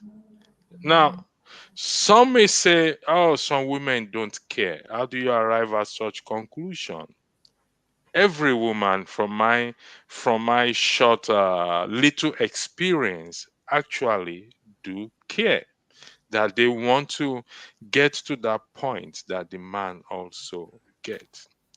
Now, go ahead, Isimile. You have the floor, so you can interject anybody anytime. Go I ahead. just want, before you guys continue, I just want to put one sense and get Okay, out go of you ahead. guys' Go way. ahead. No, no, don't get So, out. Stay, please. There's so no point to get out. my name is Raphael Ike. In this thing, I have been married for December. It will be 20 years. I've been married, and I have seen a lot of marriage failed. But there's two fundamental things in Western world, even in Africa, two fundamental things that cause marriage in Western world and globally. Finance and sex are two major things they are number one and number two of things that cause issues in marriage. And secondly, a lot of our women wasn't raised. They are not raised how important role sex play in the marriage. Why do I say that? Most of the women doesn't even understand their body to know. Hold on, allow me to talk. When I finish talking, you can kill me. Okay. Most of the women don't understand their body enough to know what gets them the word promised land. Because what gets somebody to promised land, first of all, you're going to explore your body to understand what gets you to the promised land. When you're doing courtship and you're dating a girl, who doesn't want to show herself what she like? Because in our society, in Nigeria society, it's like everybody's pretending. A lot of women pretend. When you're doing courtship with them, they don't want to say, this is what I like that will get me to where I want to get to, and this is what I hate. So it's important in our society to is for women to explore their body and understand many times before they go to Western world many things that make them get to where they need to get to, because there's so many ways to get to a woman where they need to get to, and men are the easiest way. Most of the time, men, because of their human anatomy, the way their human anatomy is designed, it's easier for a man to get to promised land than a woman. But the key thing is that a woman has to understand her body enough, what she needs, how the role the man have to play to get her to where she need to get to that promised land, or be more excited, or be more. A lot of time, our Nigerian women, because of how they are trained, they are so conservative that they don't open up. You will see a woman, a Nigerian woman. A lot of men in Western world tell that story, that if you and your girl or your wife have problems, she use sex to hold you hostage. A lot of time, before you know, the man have already, step up. I tell every woman that I met, first of all, when you're dating a guy, know the guy's cycle. People say, why do you say that? Know the man's cycle. Why a lot of Western world women play that role? They understand it. You see the woman saying, "Oh, he's acting crazy." She knows because she understands that guy's cycle. I tell people you have to understand your boyfriend, your husband's cycle, so that I don't think if you satisfy your husband last night when he goes to work, a girl drop a pen on the floor and bend down and loop up and pick up the pen. That will Can I get that man can I excited. interject? He will Can I it's not interject? gonna get Can I up. interject? Can I interject? I think we are allowed to interject. Can I interject? Okay, go ahead. I mean, that's a Yeah, yeah, spanner yeah. you've thrown in the way. I was gonna interject to what he just said earlier when he said our woman, he tried to differentiate Nigeria or African woman compared to the Western woman. I beg to be different in that. Maybe that's in the old generation, not the present African women or Nigerian women to be specific. They are equally, understand their body like the Western world understand body. When it comes to sex, I mean, the Western women, they are not better. They don't want it more than the Nigerian women will do. So I'm thinking maybe talking about something like, I don't know, 40, 50 years ago, people that grew up in the village, not the current Nigerian women. I'm just Some of saying them my are even opinion. some of them I'm are just even more saying versatile than the I, Western women. I'm just saying my opinion. Okay, no. I'm not saying you're wrong. Don't misunderstand me, Like I okay? said, 20 years since 20 years I've been married, I haven't sneaked out of my wife. So I don't know what is trending now, but I'm just telling you my understanding and what I saw growing up. So that is why I'm saying. You should know, at least you should know what is trending because you are in the Western Okay. world and you are connected to Okay. internet. You know, the news, Let's news give and let's give everything. Isimile the floor. Isimile, the floor is yours, please. This is getting interesting. I don't believe that all men get to their promised land based on um, psychology, based on biology, which is medical. So that is, by the way, Isimile, before you no. It ain't gonna be by the way. I told you you are you are in the bullet you are in the forefront here. In the hot seat. In the hot seat. You just said you just said come again that not all men get to the promised land based on biology and what other thing did you say again? Based on Science, science, psychology. psychology. psychology. Now, when we are referencing the promised land, do you really understand what we meant by the man getting to the promised land? Well, maybe a man would better tell me what their promised Yeah, land. let me intervene. Okay, that's Um, good. yeah. I don't know how to say it on this platform because there's something YouTube don't. Ejaculation. Yeah. Okay. I didn't know we can use that word, but you already used it. I'm not going to use it again. So But let me finish my point I'm trying to make in reference to what Isimili said. When he said, I think when you use the word, some men or you try to say most men, I would say about 99% plus men, get to the promised land. The only way a man can get to the promised land if they have some medical issue. I mean, it can be a minute before they get to the promised land. It can be 30 minutes or 40 land. But what I think, that's just my personal point of view, that all men, able men do get to the promised land. Women is different. But men-wise, the way we are built, we do get to the promised land 99.9%. Unless somebody has a medical issue as a man, I can't see any man not getting to the promised land. I'm not a doctor, but I mean that's what I think. every Well, man, thanks for the every clarification. every So man get Isimili, every man get to the promised land. Yeah. yeah, Isimili, now Every you You man. must understand. understand But that okay, excuse me. No, it's not excuse me. all No, it's not excuse all me. ejaculation that is No, getting to the promised land. That a Okay, man just went in and just arrived and just out does not mean that he reached that destination. So it also Okay. happens like that. So explain What what you what mean, is sir. can you let, explain that? okay. What is Can the Yes, you difference? explain. Hold on, let let's him hold on explain. first. No, let's hold on first. Let's hold on first. Isimili, But what I can say in this issue, what I can say, I don't know if I'm right, right? I know that there are a group of men who find it very difficult to get to the promised land. Oh, I didn't know that. I thought he has to know you only on medical reason. But anyway, go ahead. Yes, of course. I know it could be because I don't know. I think this issue, this what I'm trying to say is very, very controversial. I know that's that, right? So I don't know. But what I know that men that are not circumcised have it very Oh, okay. difficult to get to the Oh, okay. promised land. Okay. I didn't know about that. I never thought about that. I still I take a different opinion to that. Yeah. That is strictly personal. okay, Isimili, let me pause you. I need to highlight something here, please.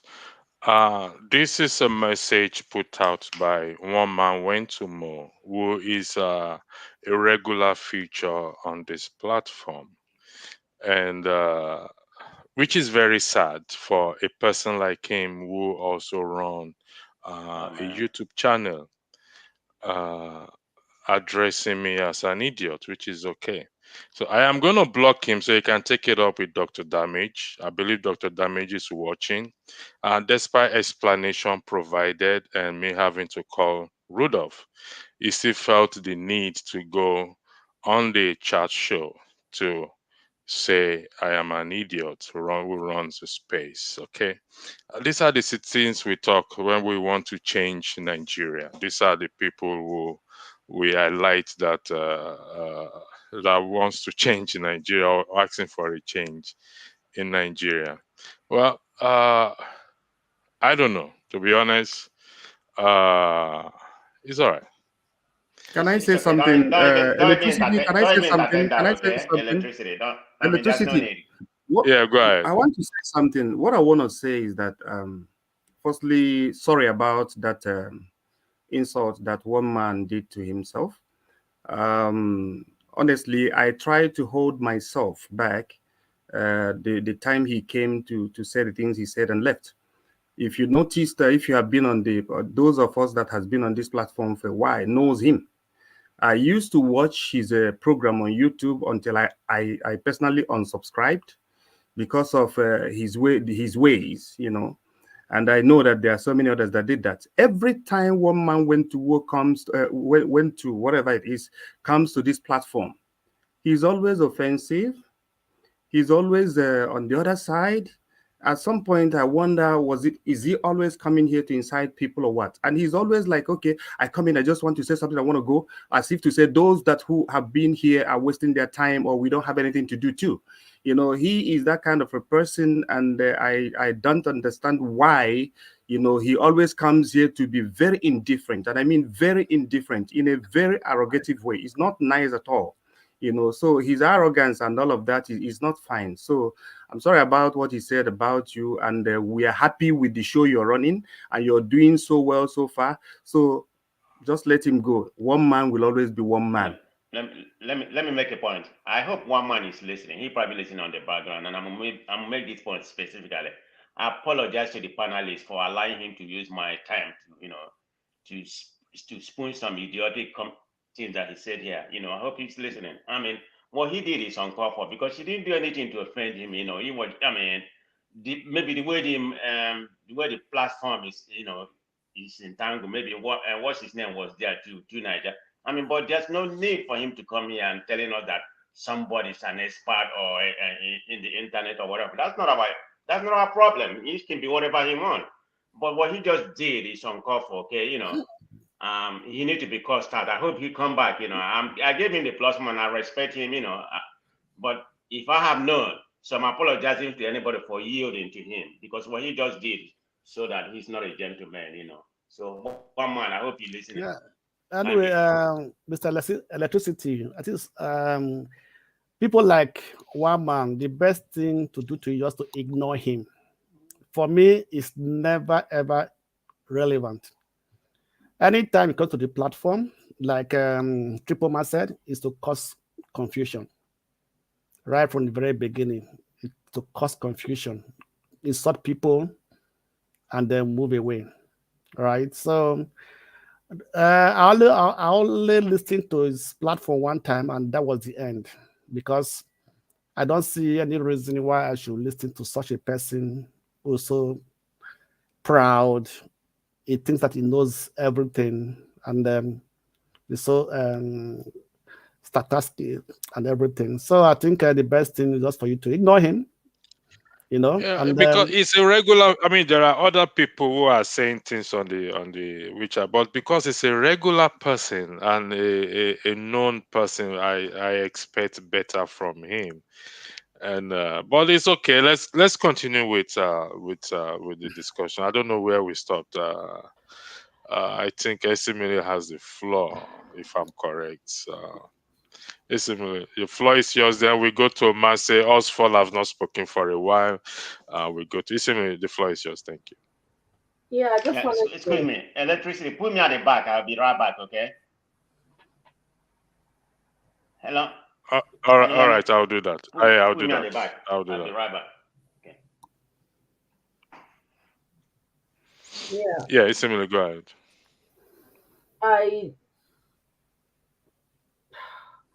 I think I don't believe that all men will or get to that promised land or their promised land as they the men will define it based on their personal wants and desire. Um, how can you define electricity's promised land? The Blackstone's promised land, Triple Man's promised land, and you're going to sit there and tell me that every time you get to your promised land, I don't think is reality. There is always going to be room for eventuality. Maybe not even medical, you know. I won't say impotent because that is being nasty, you know. Medical or even psychological, mental conditions, mental problems, depression, lack of jobs. When someone is a man is having financial difficulties, problems, there are things that could make a man not to get to their promised land. That would play on their mental focus towards through their emotional abilities to perform and then get to their so-called promised land. It is deeper than that. That's what I'm thinking. I may be wrong, but that's my voice. Thank you. Okay. Can I Okay. interject? Similarly, Can I interject to inject? Can I excuse me, interject sir. to inject? Excuse me, sir. Just What I, one word. Just one word. Hold Um, on, Mr. yeah. Triple. Go ahead, Will you, Blackstone. will you cut that lack of interest? Because when somebody lose interest on something, so he has no interest on it. But when that interest is there, so I guess that it will get to that promised land. No, I don't think it's interest in the person in front of you or interest of where you want to go to. How do you reach there? Is it just Where you want to go to, definitely. do you plan it? How do you plan how where you want to get to? Is it the person at least the person in front of you should be able to because it takes two to tango to help you get to that your promised land because unless you do it by yourself. But that promised land, we're not talking about man and woman. We're not talking Yes, about because okay, why I said lack of interest. When you have if you don't have interest on a thing, right? Your psychological and biological something reject it. Your body reject it. Your mind reject it. Your feeling is not there.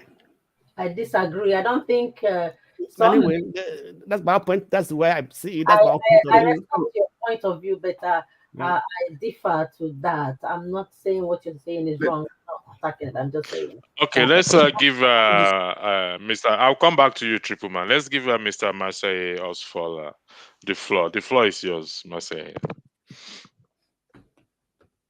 You are muted. You have to unmute yourself, please. Okay, can you hear me? Yeah, we can. Loud and clear. My take might be a little bit controversial, but this is what I believe. Firstly, this is one reason. This is one of the reasons why sexual purity is very important for a lady. If a lady has been run through by 2 or more guys, definitely the threshold would have moved. A guy can settle for less. He knows what he wants in the woman. Oh, this woman would be the mother of my kids, the woman I love. I'm in sync with this lady. He can settle for less. But for the lady who has had experience, she can't settle for less. This is where the whole problem comes in. That aside, a woman who doesn't need a woman does not need understanding of her body. What she needs is a man who understands his own body. A man who has a level of experience. That is why in the secular world we say men need experience. Yes, it's the truth. Men need experience because with experience you can guide the lady. It's not the other way around. Let's talk about when did we start talking about growing up, I did not hear women talking about satisfaction. There was nothing like satisfaction till the whole movement of feminism and today's woke culture came into play. No, my parents did not talk about satisfaction. The That was due priority to was culture. That was due to culture. Yeah, hold on one second, Mr. Blackstone. Go ahead. the priority was once you are married, the kids come first. Our marriage is beyond us now. It's now the kids. But the whole satisfaction came in when women were given the ability to explore, do what they want. The purity has left. Women now know, okay, I want, if Mr. A can take you to, let's say, on a scale of 1 to 10, Mr. A takes you to 9, and today you're not with Mr. A, you're settling for Mr. B, and Mr. B's peak is 6, what should he do? He can't take it to 9 because 6 is his peak. So the whole discussion of satisfaction, I think it's very inappropriate, and it doesn't really end well if we don't tackle the root cause. For me, left alone, I would say sexual purity is very important, and we've forgotten about it. We're talking about things that don't really matter. Okay, let me see if I can bring you to let me see if let me use my skill. Okay. During the course of this broadcast, I did highlight that I did state that thou shalt not commit fornication is across board. It doesn't matter whether you're a Christian. Did I say that? Yeah, I think I was on when you said Would that. you class that as purity as well? That would be purity, isn't it? Yes, it will be purity. Good. Now, I believe everyone acknowledge purity in that regard.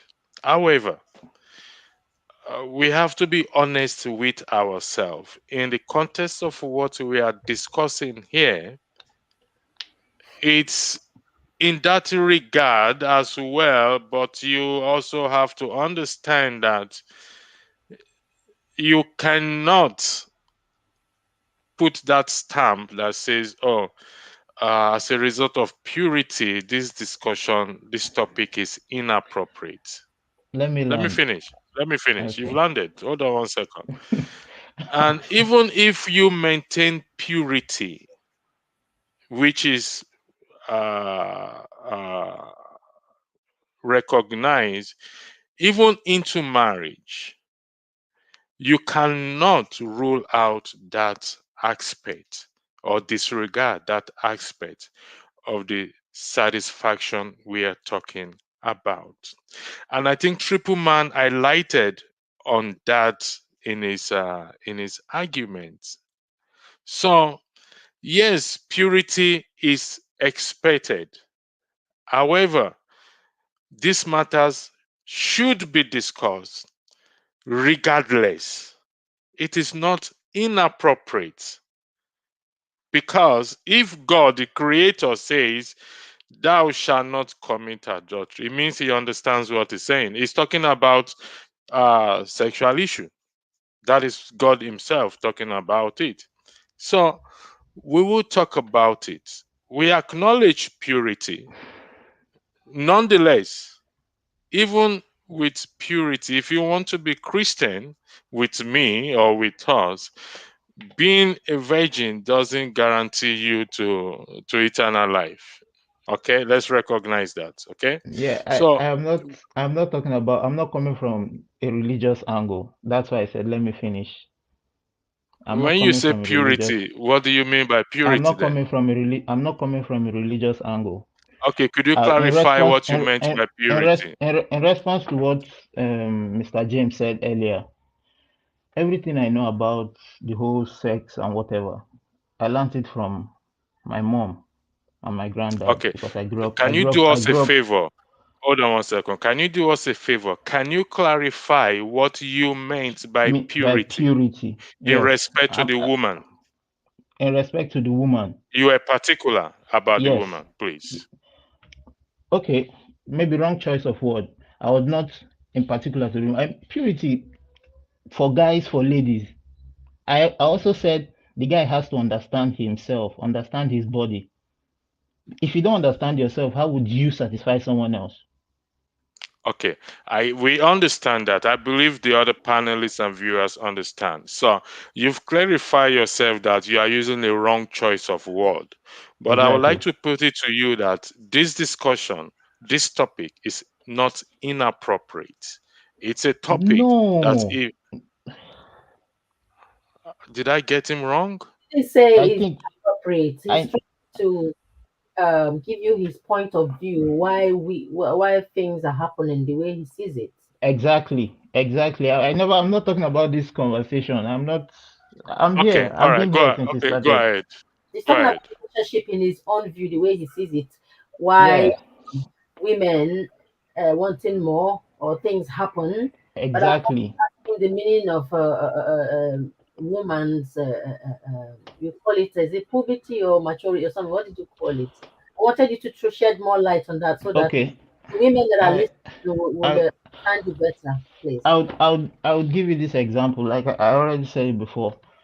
If a lady has been in several relationships, not just for ladies, for guys too, it applies. If a lady has been in several relationships, she's definitely climaxed with one of those guys or in one of those relationships. No lady can boldly come out and tell me that I've met 3 guys, they all did the same thing, they took me to my peak. One always comes first. If we're talking about sex, same thing goes Well, for it guys. depends.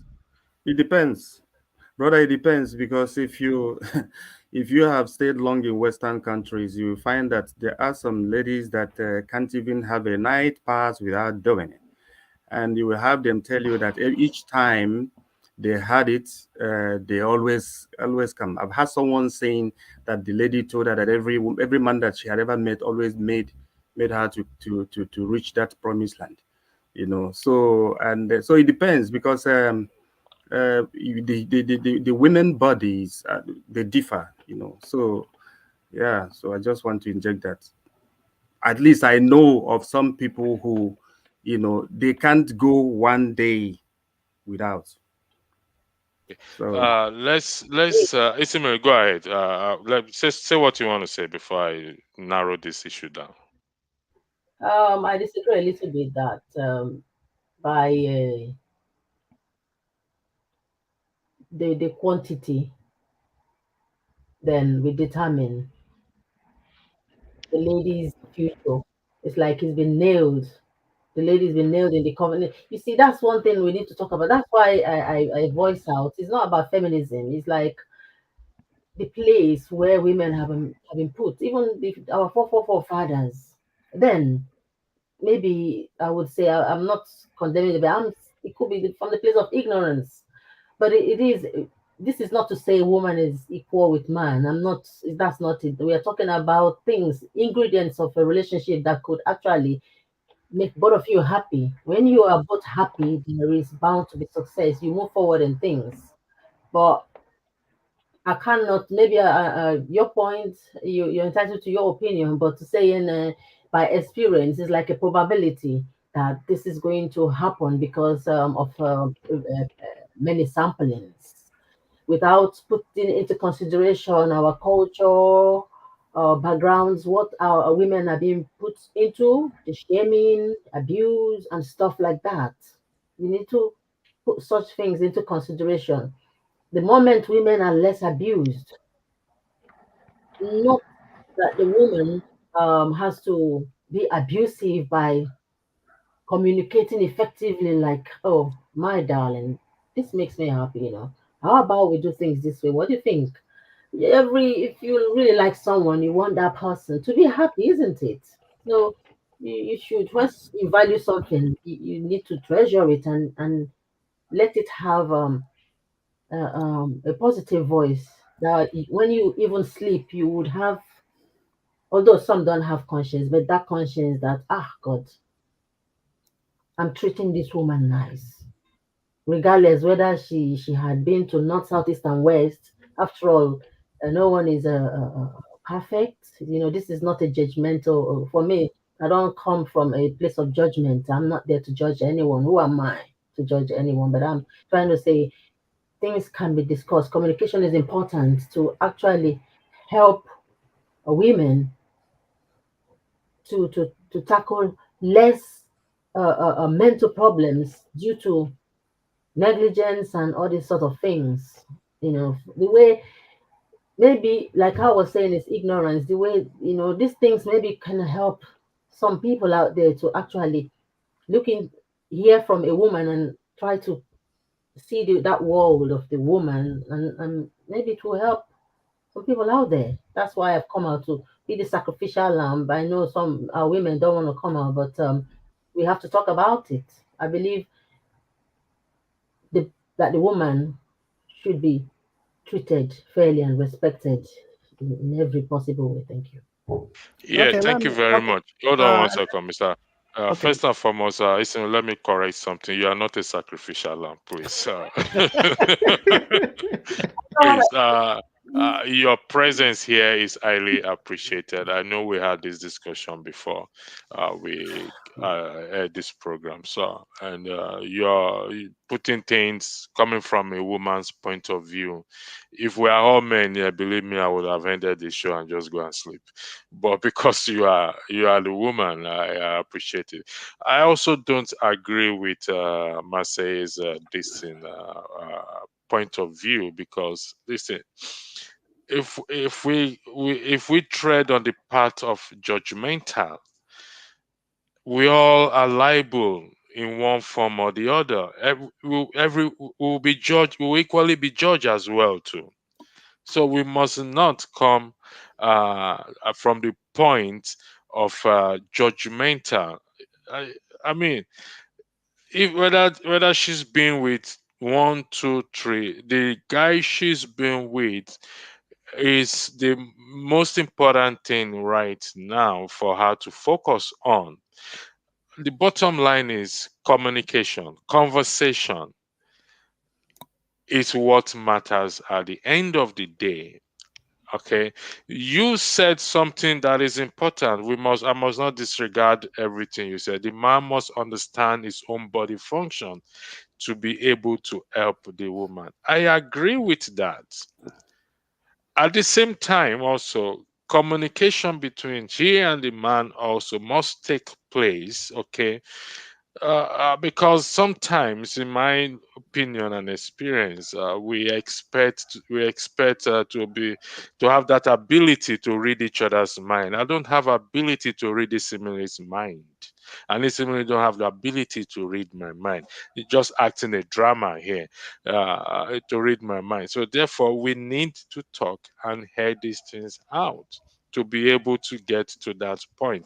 Now, in the confine of marriage, we need to talk about these things, because if we don't talk it within ourselves and have this discussion, why do you think people go to meet counselors? It's because they want to talk. And most of the times, the counselor will tell you, you guys don't talk about this. Can you guys not talk about this within yourself?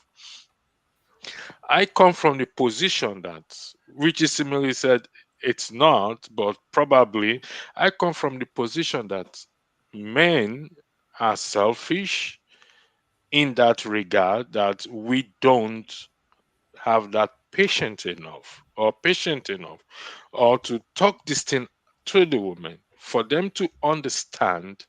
For us to understand, we focus on ourselves, and for those who get to the promised land, as soon as we get to the promised land, that is it.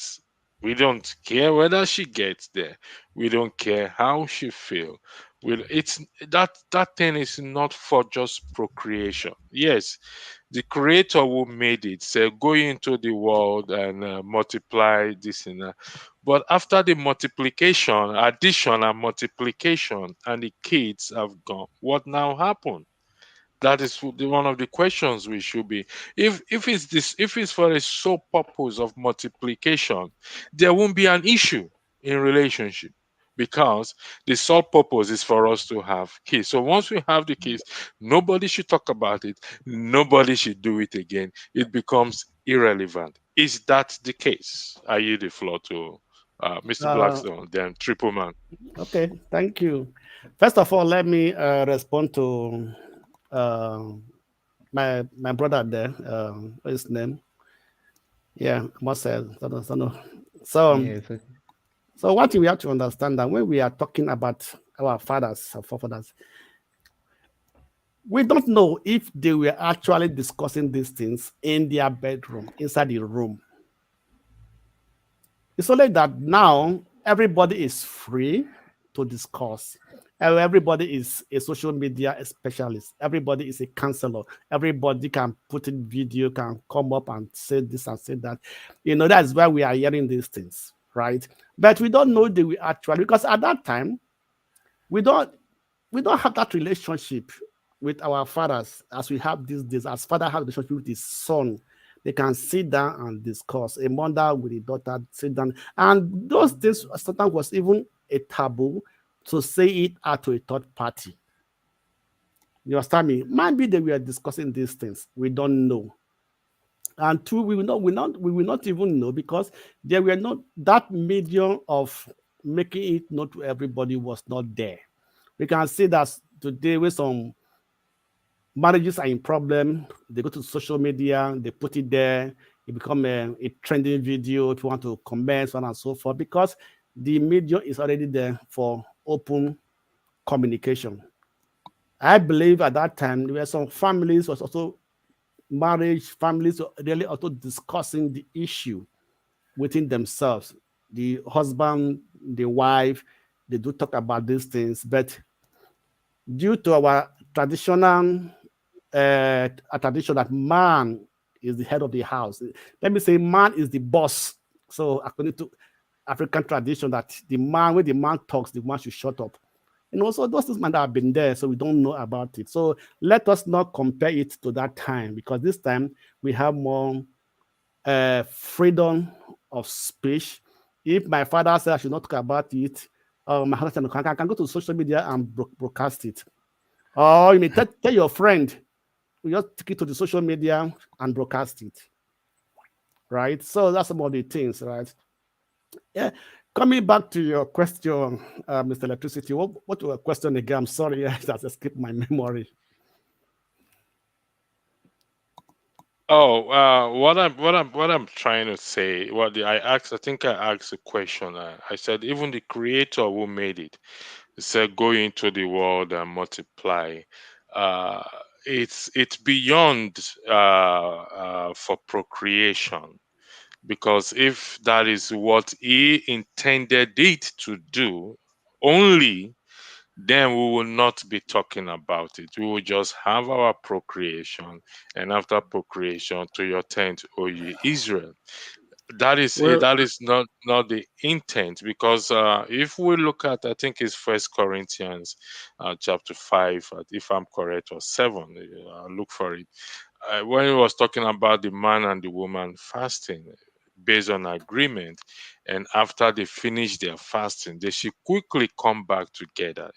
That's portion of the scripture was referencing to what we are talking about, in order to avoid temptation. So it's Okay, beyond all right. pro. Yeah.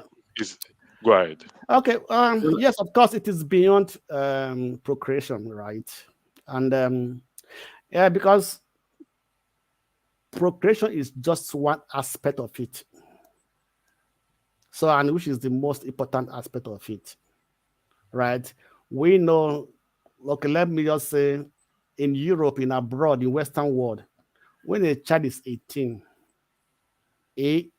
she or he either decide to keep on living with the parents or move out to go and be living alone. Like you said, when that happens, when all the children are out of the house, then what happens, right? So it is a, that's why I say marriage is a lifetime contract. I mean, put it like that, contract, a lifetime togetherness, to be together for a lifetime, And one thing I know very sure that the older we become, right? I don't know. I can't actually verify this, that the women begin to lose interest, right, in sleeping with the man, right? But the man can still have that interest, right? So, in that situation, they have to at least communicate more. They have to spend time. In fact, let me say, they have to go back to the time of courtship. The life they had, they shared before they got married. You understand me? You know, that's where they have to go back to that aspect, like trying to become brothers and sisters in that relationship, you know, so that they can continue. If you say, okay, go ahead, let me hear you. How can husband and wife be brothers and sisters? That takes the No, what I mean is because I say when they are growing, you know, they are growing old. You understand me? Many things, interest for many things begin to die. Goes down. You understand me? You know, when I say they become like brothers and sisters, that they are now in a way that caring for each other. Huh? They understand each other better. Yes, it is try to understand each other better. Because if I see you like my brother now, I don't want to. No, I don't think it's actually me. I don't think he meant. No. Okay, for example, okay, let me put it like this. Okay, let me put it like this, right? From the in a country where I live in, I see the advanced people, how they do their things, the husband and wife, how they do their things, how they play, how they take care of themselves, you know. So that's what I'm trying to refer to, that it becomes like a brother and sister relationship. The husband and wife, definitely. I think it's better than to say let them go back and become like friends. Okay. Not brothers and sisters. Friends. Okay. They're done. I want to say something to you. You guys need to be careful when you choose your words in this relationship. Excuse my face. When it's like now, a man and a woman who has been intimate with each other based on attraction, and they're good. And then you address the man, oh, you're my friend. The man will just turn on, like the way he would turn 360. What do you mean, friend? There are words that. No, okay. For example, let me cut you short. So let me cut you short. Let me cut you short. Let me say something there. Let me say something there. Communicating. I'm not. Wait, let me say something there. In the country I live in, right?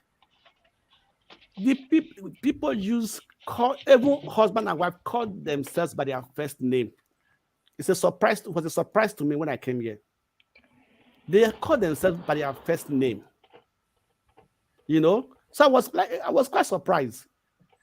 That's why I said in where I live in, right? Somebody differs in other countries, definitely, right? But in where I live in, they become very friendly, easy going, right? Though we will see them as husband and wife, but the way they do things, right? It's like they are friends. What you're trying to say, I understand what you're saying. Is like they now become more comfortable in each other's in each other's presence. Yes. It's like now they're old, they're not looking anymore. You make do with whatever you have. You make do. You stay there because you're not young to say you're going to go hunting or stuff like that. You make do. Then turn around and say, "Oh, you're my friend." Maybe your best friend, but friend, that word friend, because when you started, you're not. You're my love, man, love. Okay, that's why I said. That's why I said where I live in. So I don't know. Okay, we have withdrawn that word, brothers and sisters. Yes, let's take it out. Gentlemen, I want to say, yeah, because some women are going to hell now because of all these things, and maybe my voice will help. She's going to talk life out there. Again, this courtship my brethren is talking about, I believe in a relationship, saying, okay, the early stage is courtship and then you marry. The courtship continues till the lifespan of your affair. That's the way I see it, to help it have much more structure. Because if we divide it in segments and then we don't know what to come, but if you know, okay, this is a courtship that, okay, this one bring in ideas, because you have a mutual agreement, not one side or mutual, and then you work at it together. It's a journey that you continue to cut each other. The first time you revisit your old moments when you met each other. Okay, you have a memorable day that you're going to remember how it felt when you first met. There are things how you can create and help that romance last longer. I'm not a relationship expert. I'm just what Ismiri said earlier about the man may not reach his Jerusalem. Is also, you need to ask yourself, why is it that some men wouldn't keep to one woman? You hear about cheating and things like that. Why is it that, okay, if he reaches that Jerusalem all the time, why would a man, especially guys, always want to have one or two, at the same time, because that full satisfaction may not be found at once, but nonetheless, there are some men who keeps to one. Excuse And me, they're sir, let me, gentlemen. okay, excuse me, sir, let me say, So, it's how not. many hours? So, excuse me, how many hours difference? When you say this, how many hours difference before they can get to? Because I don't think that is the simple A reason why men take. a That's man not the simple. will I not so I don't I don't I be don't think satisfied. I don't think that statement you made is correct. That's Guys not the reason. guys are just indisciplined. It's one word, indiscipline. It's the intricate nature of a man to go after several women. But when you are disciplined, you stay yes, with one and you keep her. You have that my respect. I am not I in any. would not I'm not. Look, I'm not I in would any way not suggesting that men should. Naturally, men are hunters. Men are hunters. yes. But I'm not. That I'm not that saying that men should go and get satisfaction or get to Jerusalem from 1 to 3 or 4 5. No, I'm not in support of that at all. you A asked man why. should keep one You woman. asked So why. that's my point. Why So, some men? I'm telling you that it is in discipline. That is why of some men course. behave like that. Men that have discipline don't go around doing that. That So is okay, that's by the way. One other thing I want to talk about from what the Blackstone mentioned about our parents, back in their day, may not be discussing some of these things that we don't know whether they discussed it or something like that. First and foremost, it depends on whose parent, because if you're 50-year-old, your parents may not be at the same age with someone who is 22, 25 years old, and that takes back to time, because generations of people are different. And I surely can tell you that there were generations of our parents, who never discuss those things. They never discuss about it. They just have one direct way of doing it.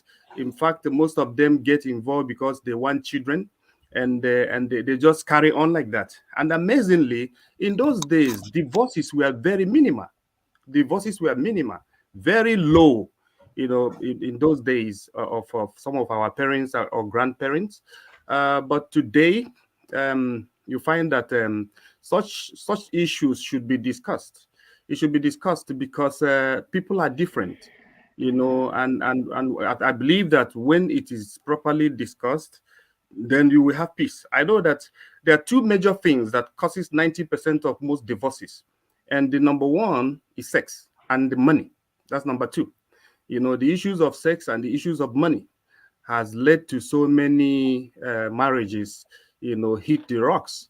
So the moment those two are being taken care of, then every other thing can actually, adjust in, because you find that there are things men don't forgive easily, and that is where the issues of extramarital relationships, vice versa. Women are very soft-minded, emotional, and kind people more than men. So sometimes a woman might easily forgive a man that she caught cheating on her, but it's difficult for men to do that the other way around. So you find It's that human. It's nature. yes, it's nature. So you find that but when issues are discussed, you need to find out, what is it that she doesn't like, what is it that he doesn't like that happens in the bedroom, and then you discuss that. Just like say you always have issues of quarrels. Sometimes it's good for the man to write down maybe 7 things that the woman doesn't like, and then the woman at the same time write 7 things the man doesn't that it does that the man doesn't like, vice versa. And like that, they take those notes and go and look at it and work on it for the peace and the peace of the relationship. So those such issues should be discussed, and to be discussed in depthly. All right, thank you very much. I Okay, let me allowed. ask you a question. Okay, go ahead. Yeah. Actually, when does love actually dies in marriage? Or why It does is. love die? Why does love just end? The two together, there's no more love. Why does this end in a marriage? I believe you are throwing the question to the floor Yeah, and to not the to one. floor. Not to the floor. Okay. Uh, we'll start with Isimile, then we'll go to my side, then Triple Man, then I will. Isimile, Mr. Blackstone has just asked a question. When does love die in a relationship? If I'm correct by your question, Mr. Blackstone. Or how, what, why does love dies Well, when what are the things that is responsible that possible, yeah, kills of the love? love?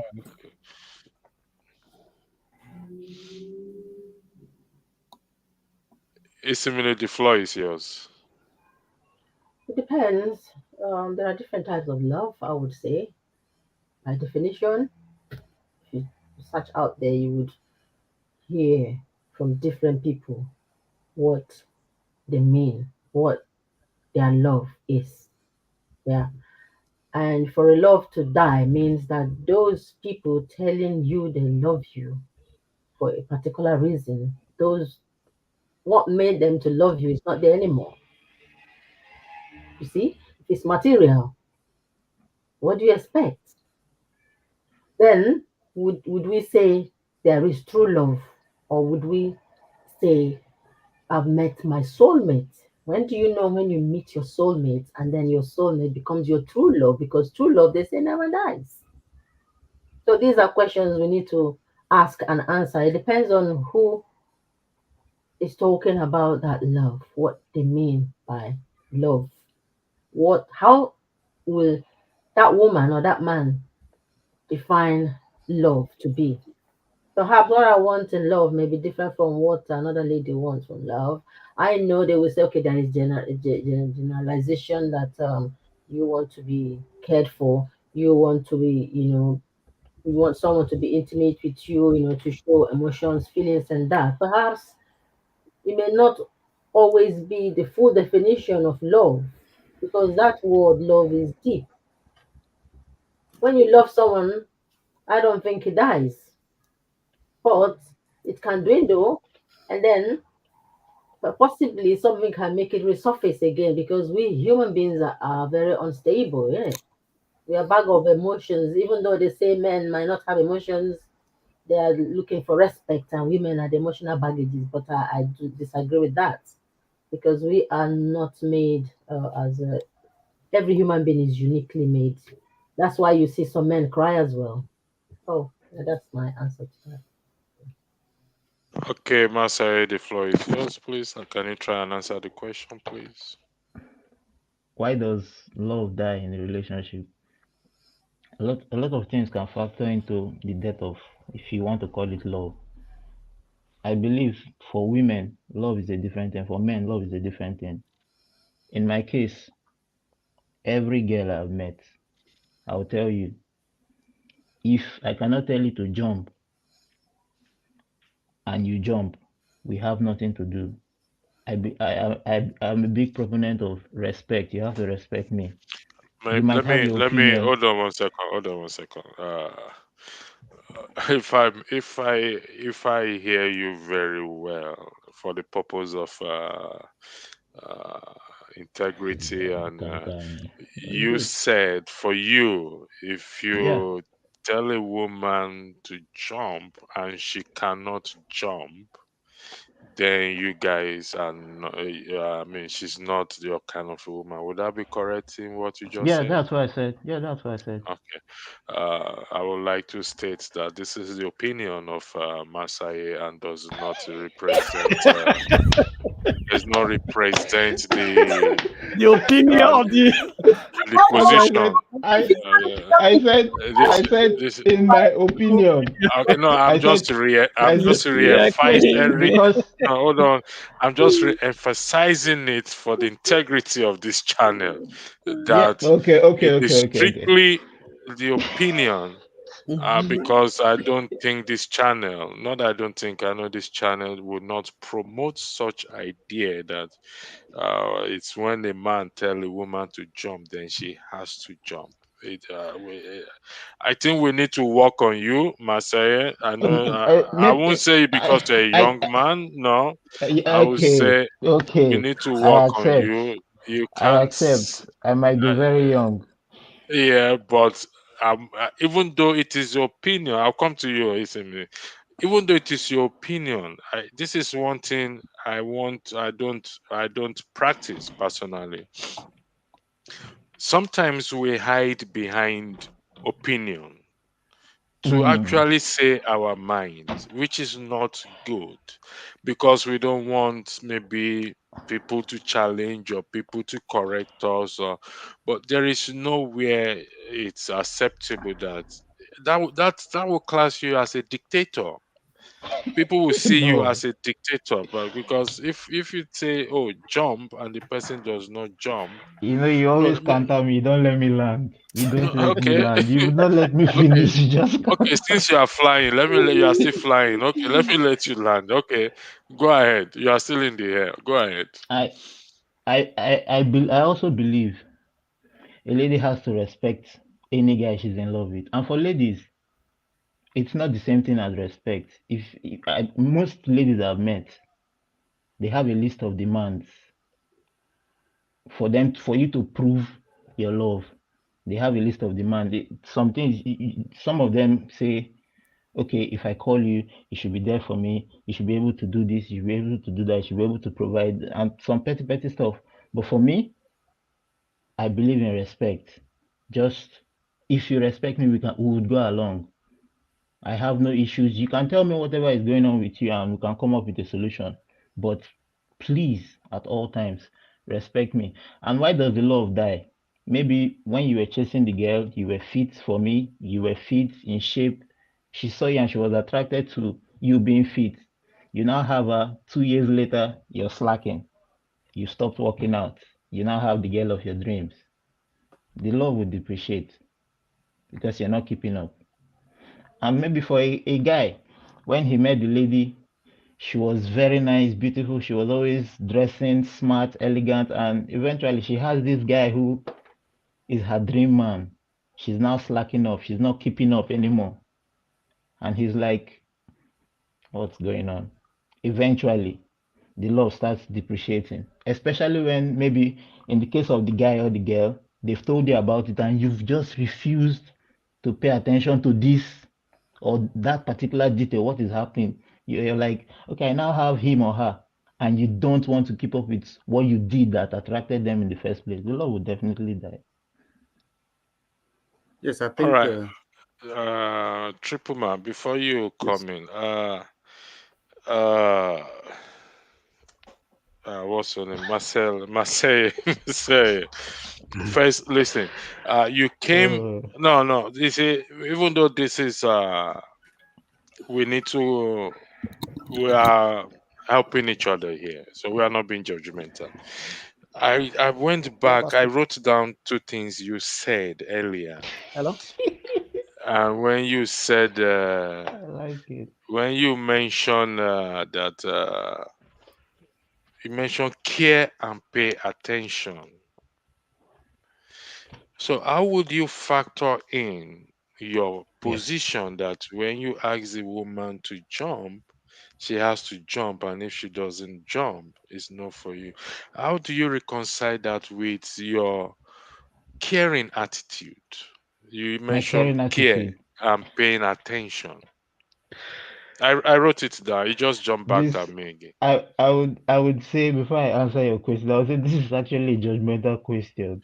No, no, This is no, a no, no. question. No, I would say this is a It is question of what my you said. character. Of You course, said if you of care for of that person. yes, of course. If a guy loves a lady and he actually cares, he would pay attention. The little details would definitely matter. Okay. I don't So know about the other guys in the video, but in the so group, but would I you know that care to okay, would you care to know why she says she's not going to jump? now that's a better question. You shouldn't Okay. just you All right. you All assumed right. Okay. you assumed Okay. that I am inconsiderate and I am not paying attention. I'm just telling her to. Okay. But I went by what you said. Now I have clarified the You question. assumed. You Okay. assumed. I have clarified the question. Would you care if she says she cannot jump? If you pay attention and you know what is happening, you will definitely at some point know what is best. And if you tell her what is best and she does not want to take it, Okay, I am going to grill you on this with due respect. yeah, I ask yeah, you a no, question. The I'm question open. is, would you care to know why she cannot jump? I am not a dictator. Definitely, I would. And after knowing fully well why she said she cannot jump, will you be understanding? I am also not an autocrat. I will So, tell you why it is in your best interest for you to jump. And if you choose not to, fine. I think this is a matter of semantics. I all think right. it's the expression of what he meant, because he also Mr. Electricity is just trying to get me on I'm trying something I am not. I'm trying to understand his perspective, of the whole thing. Because now let me say something. When does love die? I think Ismiri was right the first time when she said that if it was love, it won't die. But we still understand what the Blackstone meant as well, because let's say you met a girl, and first of before I explain this, you must understand that every man has his kind of a woman. Every woman has her kind of a man. There are some men who like them big and fat. There are some men who like them, like model, skinny. There are some men who different. So men has their own kind of a woman.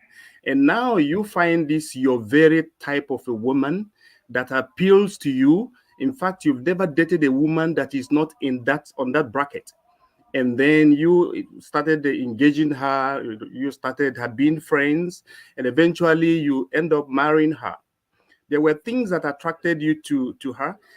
In the Maybe it's the first way place. she used to wear heels, the way she used to wear minis, the way she dresses. Those are the little things that can make a man make a choice on a woman. And then, okay, this particular man, Mr. A, used to like a girl that is, not too big, not too fat, a girl that like wear heels, that wear, trousers and minis and things like that. And then Mr. A ended up dating this girl, ended up marrying her. But somewhere along the line, the moment the woman had a baby, baby one comes, baby two comes, and she becomes Mama Ibeji. And then you find that now she wears wrappers, now she doesn't wear heels anymore. She becomes a full-time mama. And that doesn't mean that she can't be mama, but as a woman, you have to always be your husband's girl, things like that, as long as she's pleased with the way you dress and things like that. So the moment that changes takes place in that relationship, that feelings will start to die somehow, and that makes some men to do things they shouldn't do as well. Vice versa, the same way with the other one, on the side of a woman. The woman likes tall guys, some like them tall, some like them, flat. You have a guy who is not that fat, and then the moment they marry, then few months or a year, 2 years down the line, the pot belly is like a 6 months pregnant woman. That woman might start losing that affection, that she once had on that man. So these are things that should be worked on from, on both sides of the On people. both sides. So, yeah, so these are the things. And another thing that people may not easily admit or agree with when it comes to love dying in a relationship is this. You see, money. Most times when money finishes, love dies. If it doesn't matter how you see it. It might sound a little. I'm telling you, most times the issues of money brings some. Okay. Let me leave that. Why I say that Marseille may have some point that it might be semantics is this. You electricity. You've always quoted some scriptures here, and I would like to quote one. And in relation, in direct answer to this, the Bible says in Ephesians chapter 5, verse 22, I think from verse 21, let me say from verse 22, it says there, wives, submit yourselves to your husbands as unto the Lord. It talks about submission. It didn't say, wives, love your husbands. And now, what did God says to the men? This is not the one, because it is I not. am listening. Hold on one second. No. I'm not stopping you. Okay. Somebody is trying to join. Supreme, you're trying to join the platform. You have to give permission to your video, your camera, and your microphone for you to be able to join. That's why you are not getting connected to come on the platform. I'm sorry, Triple Man, for it. It's been going on, so I just need to let No, it's him know. right. I'm listening, so I'll just disappear from the background and come back again. But I'm listening. Go ahead. That's why you're the moderator. It's allowed. Okay. So when it comes to the issue of love, God didn't actually say that the woman should love the man. God says that the man, like in verse 25, I think, of that particular scripture, he says, husbands, love your wives, even as Christ also loved the church and gave himself for it. So that gives you the answers to what makes every marital relationship work. If these two people, according to the scriptures, these two positions that God has given on the scriptures is held in every marriage, that marriage will last. And that is why our grandparents and our parents, our old parents, had relationships without divorces and things like that. Because why? The mother, the wife rather, is submissive. When it comes to the woman, God says, submit yourself to your husband. And that's why Marseille was talking about respect. No man can keep a disrespectful woman.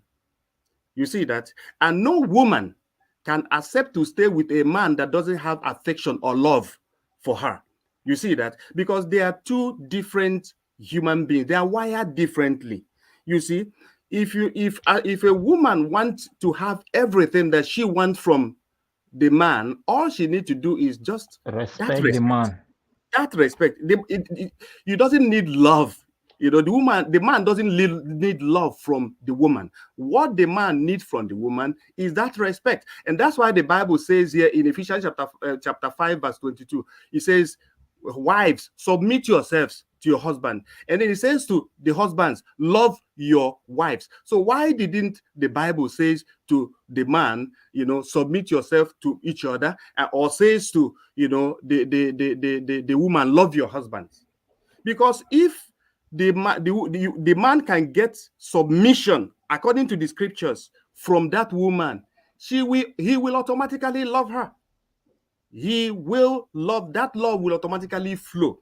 All the man wants in a relationship is respect. And if he can get it, you will see that love flow. And if you show a woman love enough as the man, then you will see that submission also there. She will always respect you. Yes, she will respect you. Yes, is so to say. All right. Yeah. Thank you, Black Triple Man. I thought I was going to bring this show to an end, but you just, I'll come to you in similarly. If I get you correctly, please correct me. Okay. When you reference to the scripture, Ephesians chapter 5, the woman should submit. Nowhere it said that the woman should love the man. Am I correct in that? Am I quoting you right? Yes, there the Bible says that women submit yourselves. Then in verse 25, it says to the man, love your wives. You see, it says, women, wives, submit yourself to your husbands. And then it says, husbands, love your wives. In other words, if the woman submit herself to the man, that's in other words showing that respect. If he's there in the house, the man automatically will show and express love. And if the woman can get that love from the man, that submission will be there. So it takes the two to play. Let me read some comments out from Deborah and Faz Love. Some of the things that kills love are betrayal of trust, not keeping promise, distance, breaking communication, not meeting personal demand, and not caring whether she is sexually satisfied. For fast love, you say love is diminishing return. You can't always appreciate something some way. Same way it was new. Understanding friendship and patience is what keep people going after a while. Now, back to you, Triple Man. You see, over the years, we've been made to believe that the man only should love the man is required to love and the woman is required to submit or whatever it is, which is correct. But this is my thought, and I will tell you that the Bible is a balance. It balances itself. Okay, I'm going to read from you from Titus chapter 2, where he said, from verse 1, I'm going to read verse 4, that says that they may teach the young women to be sober, to love their husbands, to love their children. So the scripture is balanced. Now, I can understand the aspect of respect. We need to define what respect is first to be able to know what the woman is respecting. There is also love is from both parties, from reading Ephesians and now reading Titus, meaning that the man should and the woman equally also should as well. A minute interjection, just a second. Go ahead. You know, when you look at the scriptures, the word, of course, the New Testament was originally written in Greek and was translated to English. So sometimes you need to understand the Greek meaning of a particular word that were used in English as the same. For example, love. In the Bible, in the New Testament, they have about 3 to 4 meanings, different meanings. You find love that is called agape, which means the very love of God, the kind of love God has for man, the God way kind of love. And then you find the one that is called Philadelphia. Philadelphia. Okay, sorry. I think we will. Hold on one second. Okay, sir. Okay, this is, hold on first. Let me ask you a question. Don't let us. Okay, go ahead. Wait, can you now differentiate the love in First Corinthians that is quoted and the type of love in Titus? Can you explain that? No, what I'm trying to clarify. No, I mean triple man. Triple man. No, before it goes, I don't want us to go on that tirade. Love it is what the Bible, what type of Hebrew word that was used to express those two. Okay, gentlemen. Filio. What was used on Ephesians was filio. Filio is a Greek word for love that means, translated in English, it means feelings. Filio is different from agape and is different from Philadelphia. This Philadelphia you're hearing as a state in US the word is love. It's a Greek word that is love, and that is called brotherly love. The kind of love that a brother and sister should have, like in a church kind of settings. You know, that is brotherly love. That is Philadelphia. Then you find agape love. You find filio. Filio is the emotions, the feelings. You see, that is what you find. So that's what I wanted to ask you. Following to next question to my something, right? Titus was agape, yes, because it's related to children there. Yes, excuse me, sir. Children. Yes, wait. How can you now respect what you don't love? How can you submit to what you don't love? In Let terms of, me can I hold on answer one that? second. Triple man, This you question. said Titus is referencing to children. Did you read it? Titus chapter 2, I read No, just no, you verse don't. 4. That they may teach the young women to be sober, Yes. to love their husbands. Is there? Do you read that Oh, part?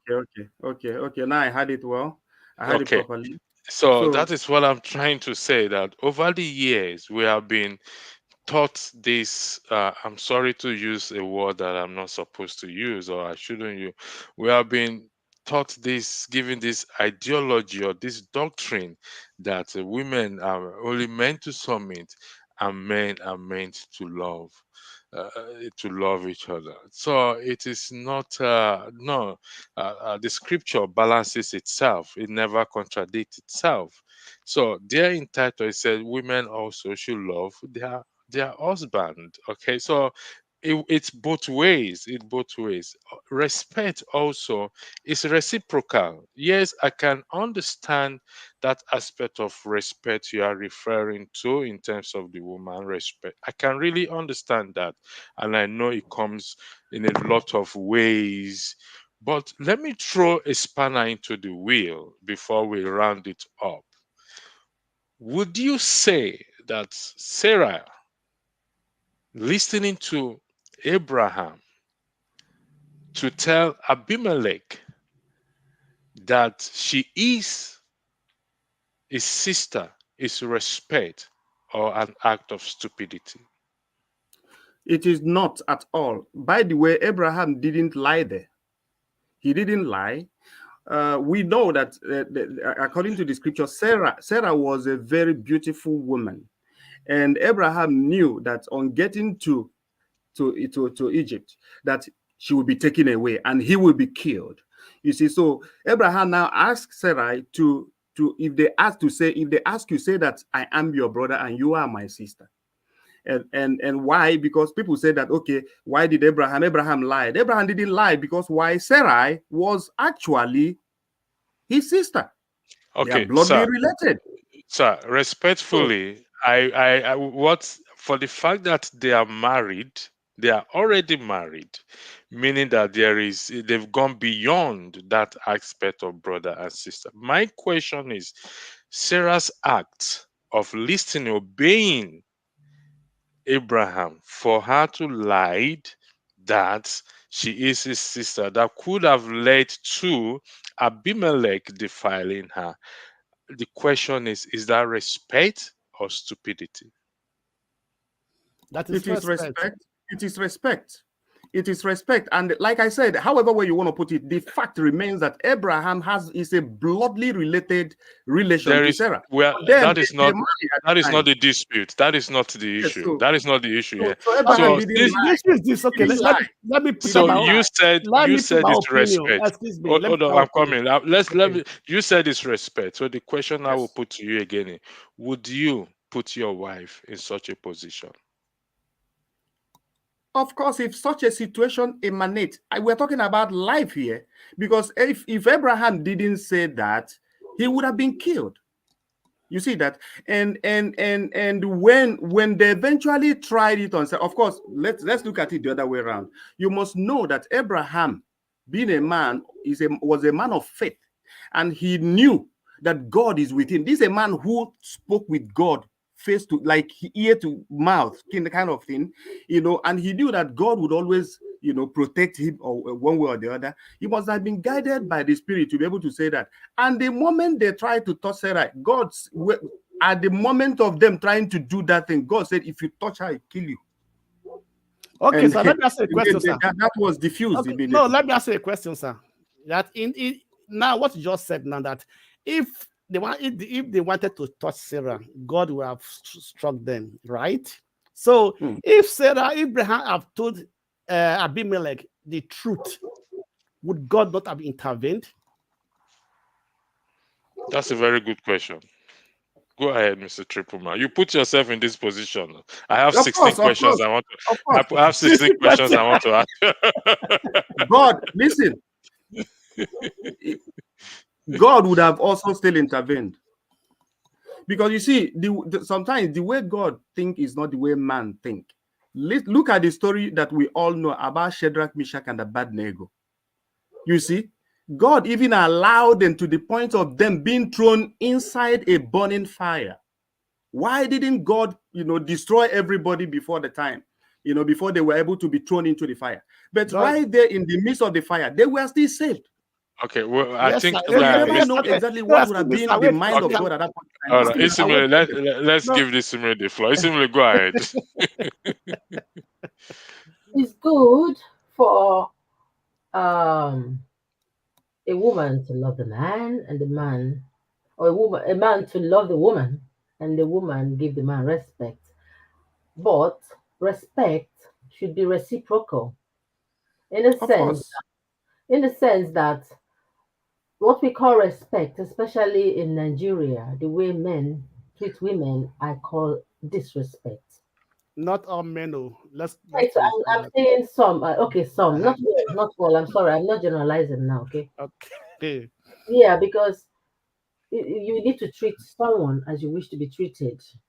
I know the Bible is correct. I'm not going in that direction now, but I'm saying, imagine you have a daughter and a man keeps telling her to jump.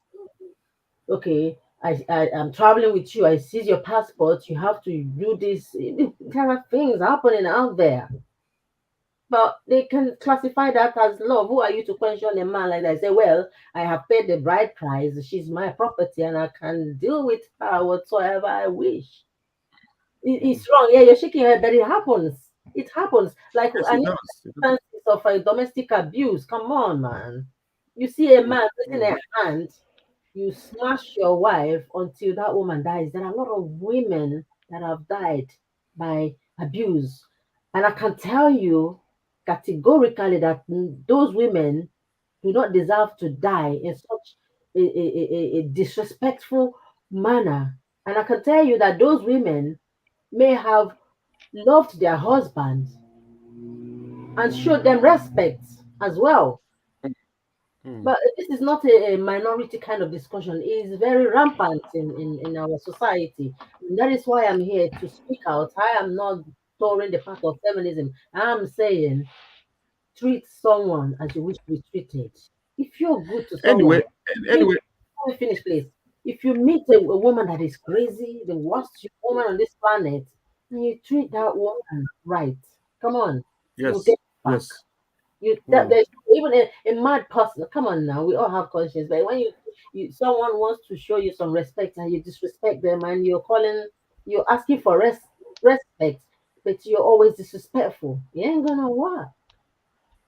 Love, love is not good enough. It's not enough to even take someone to that promised land. It's quite deep. It is deep. There is something they call Yes. emotional maturity, psychological maturity, and to come to that level of understanding where both of you are psychologically and emotionally matured to hold conversation in a place whereby a man you can still humble yourself and listen to your woman, whether she's a rag or whatever. And as well, I don't believe that most relationships, when money finish, love is finished. No, it depends. That's why sometimes human beings, whether man or woman, how you make your bed, you lie on it. Money, can come and go. It doesn't matter which hand it touches first. But when the love is there, and you're showing me that love and then not disrespecting, why won't I share the garden money with you? Of course, I will give it to you. I say, take my bank account, do whatever you like with it. But disrespect is what I cannot stand. In as much as men want to be respected, I, for one, I am no taker of disrespect. That is the line. I'm sure I'm speaking for a lot of women. They may not voice it out because of our the shame of going out of matrimony. You see, women stay in marriage because, like the Igbo culture, once you're married, you stay there. You don't want to leave, even if your husband pounds you like pounded yam, use you No, as no, no.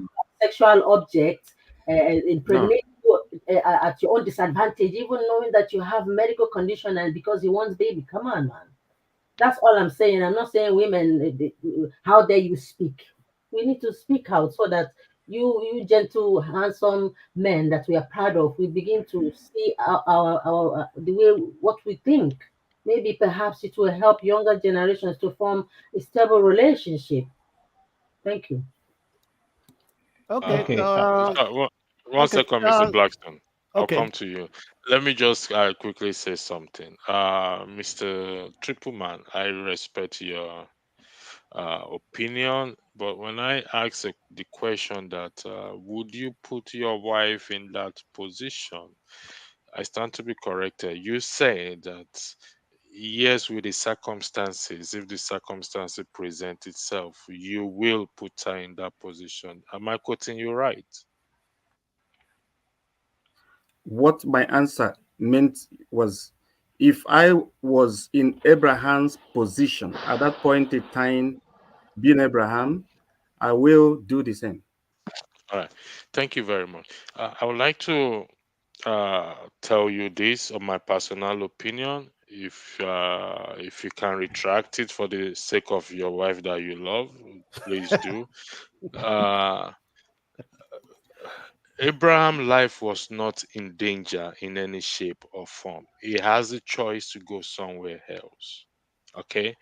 Two, uh, we his action from commentary, even though nobody was there, we don't know how God dealt with him.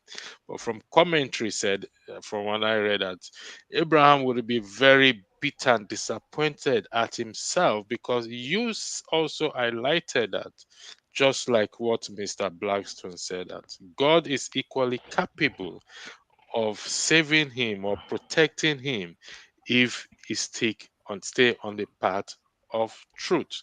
Now, if you also listen to Abimelech, read Abimelech's comment, Abimelech actually challenged God in that regard because Abimelech said, even both, it was twice it happened, challenged God and said, out of the integrity of my heart, I took her because he said she is my sister. That's what I'm saying. Yes, they may be related. However, they've crossed that boundary of brothers and sisters. They are now husband and wife.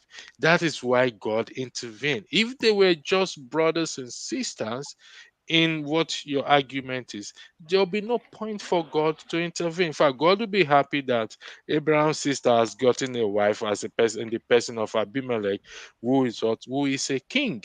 So we need to put things in perspective that his action there was wrong. Now we don't know how God dealt with him for telling that lie or for putting her in that position. And no woman should be put in that position. Because if you're saying because Abraham's life was not at risk, was not at risk at all. He could go somewhere else. Listen, no. He couldn't have gone somewhere else because there was a reason why Abraham had to go to Egypt at that point in time. There was famine, there were Okay. droughts, there were Okay. difficulties everywhere, and So lack of faith. in the mind of justice, Abraham didn't lie. Abraham didn't lie All right. because in the Yes. mind of We justice, will. Sarai remains, even though Sarai was his wife, but Sarai also Triple was man. Triple his man. sister's I wife. think I Don't, think Abraham lacked faith at that moment. Abraham, Bible says Abraham was a friend of God. Anything he yeah. asked from God, God will God give will it give to in. him. As a friend of God, you understand And me? that So period, at that moment, Abraham was like he lost faith because probably I've heard the stories of Abimelech or something. I don't know, right? But I guess he lost faith. You made a reference to the three Hebrew men that was thrown in the burning furnace.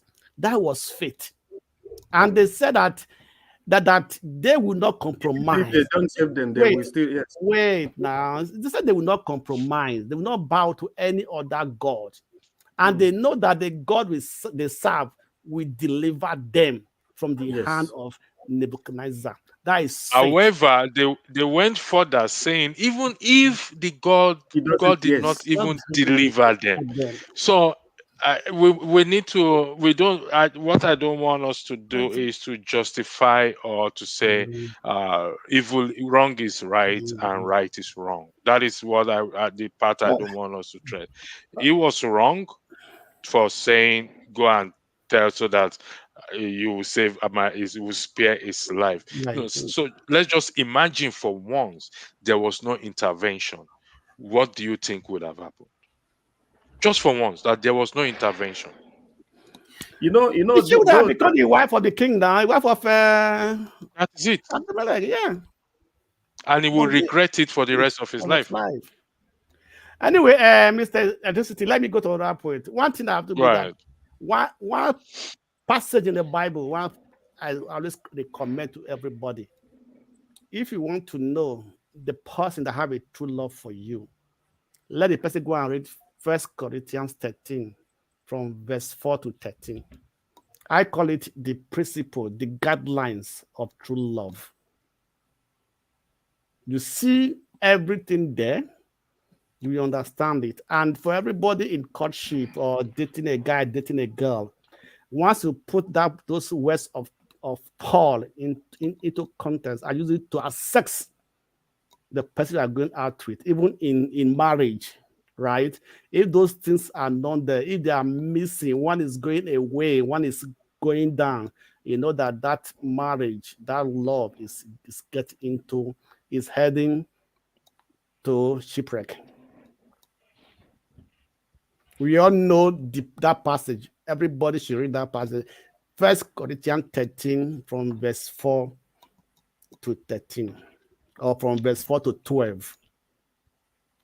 Right? You know, the scripture you're talking about was talking about charity. Charity is love now. Charity is love. What are we going to? I want to make a point. When the English word uses the word for love, we know that charity is for love. We must understand which one, because the Bible is talking about agape. And what you're pointing at here is the true love. This charity in Hebrew, in Greek, original Greek manuscript is referring to agape. Agape is a God kind of love. The kind of love that if you have it, that is the true love. There is not every other love, but that one is God kind of love. Because you see, what is God kind of love? Is a love whereby even if you offended me, I forgive you. Even if you try to kill me, why I said that. That's why I said this. That's why I go and read that 1 Corinthians 13. Read it very well. From verse, read it. It is there. That love forgive all things. It is even written there. That is the true love, because people don't know exactly what love really is. But the scripture you're pointing at, I'm in support of what you're saying. I'm in support of what you're saying. Now understand your point.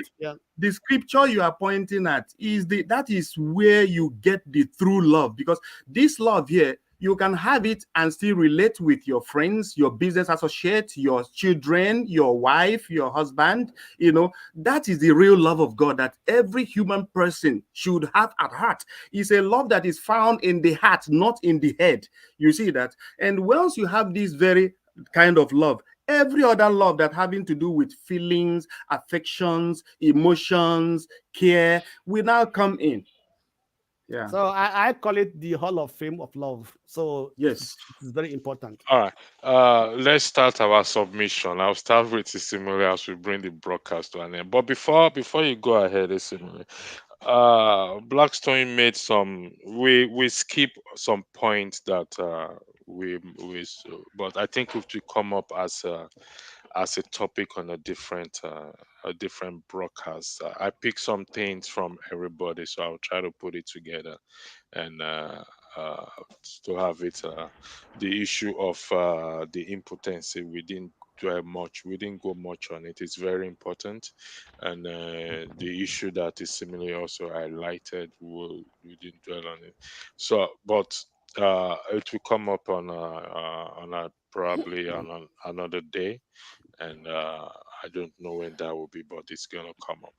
So we will do Masai your video. Okay, we will do our submission now. So I am gonna start with this similar to Masai, to Triple Man, and to Blackstone, in the context of the subject matter that we just discussed on. Thank you very much. I yield the floor. Okay, thank you. Thank you, Electricity, and thank you, panelists. It's actually lovely to come here and have um, Isimile, before you go ahead, someone said if you can't die for the one you love, then you don't love them.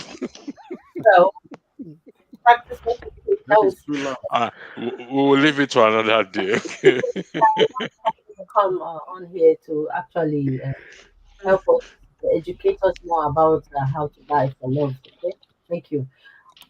My final submission for this evening is that I I do believe that every human wants things, and what their wants differ from one another, be it a man or a woman.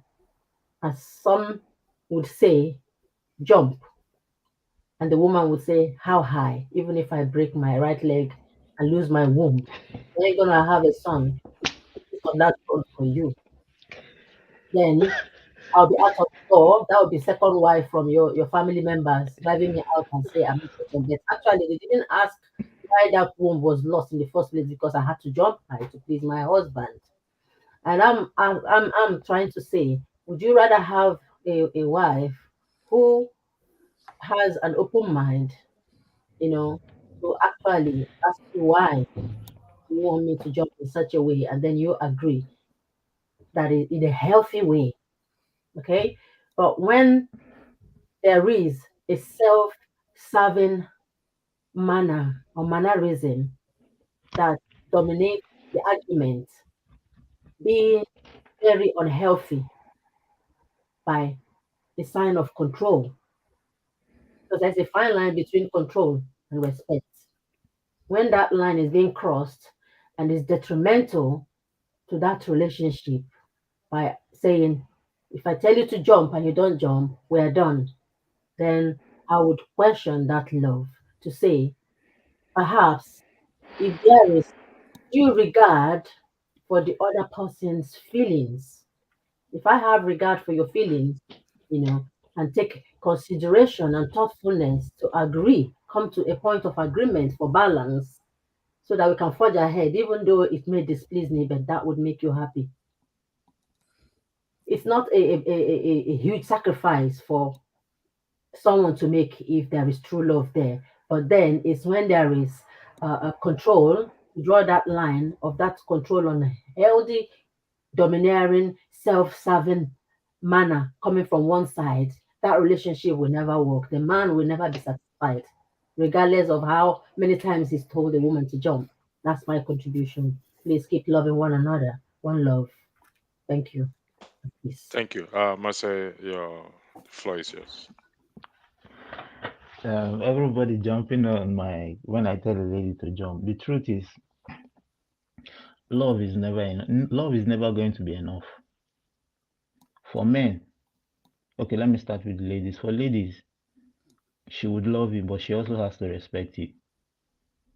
For guys, beyond you being a wealthy guy and being able to provide for your family, one of the most important, in fact, the most important thing as a guy, once you've attained the status of provision, you can do everything for your woman. The most important thing is discipline. If you're disciplined, most marriages will not end.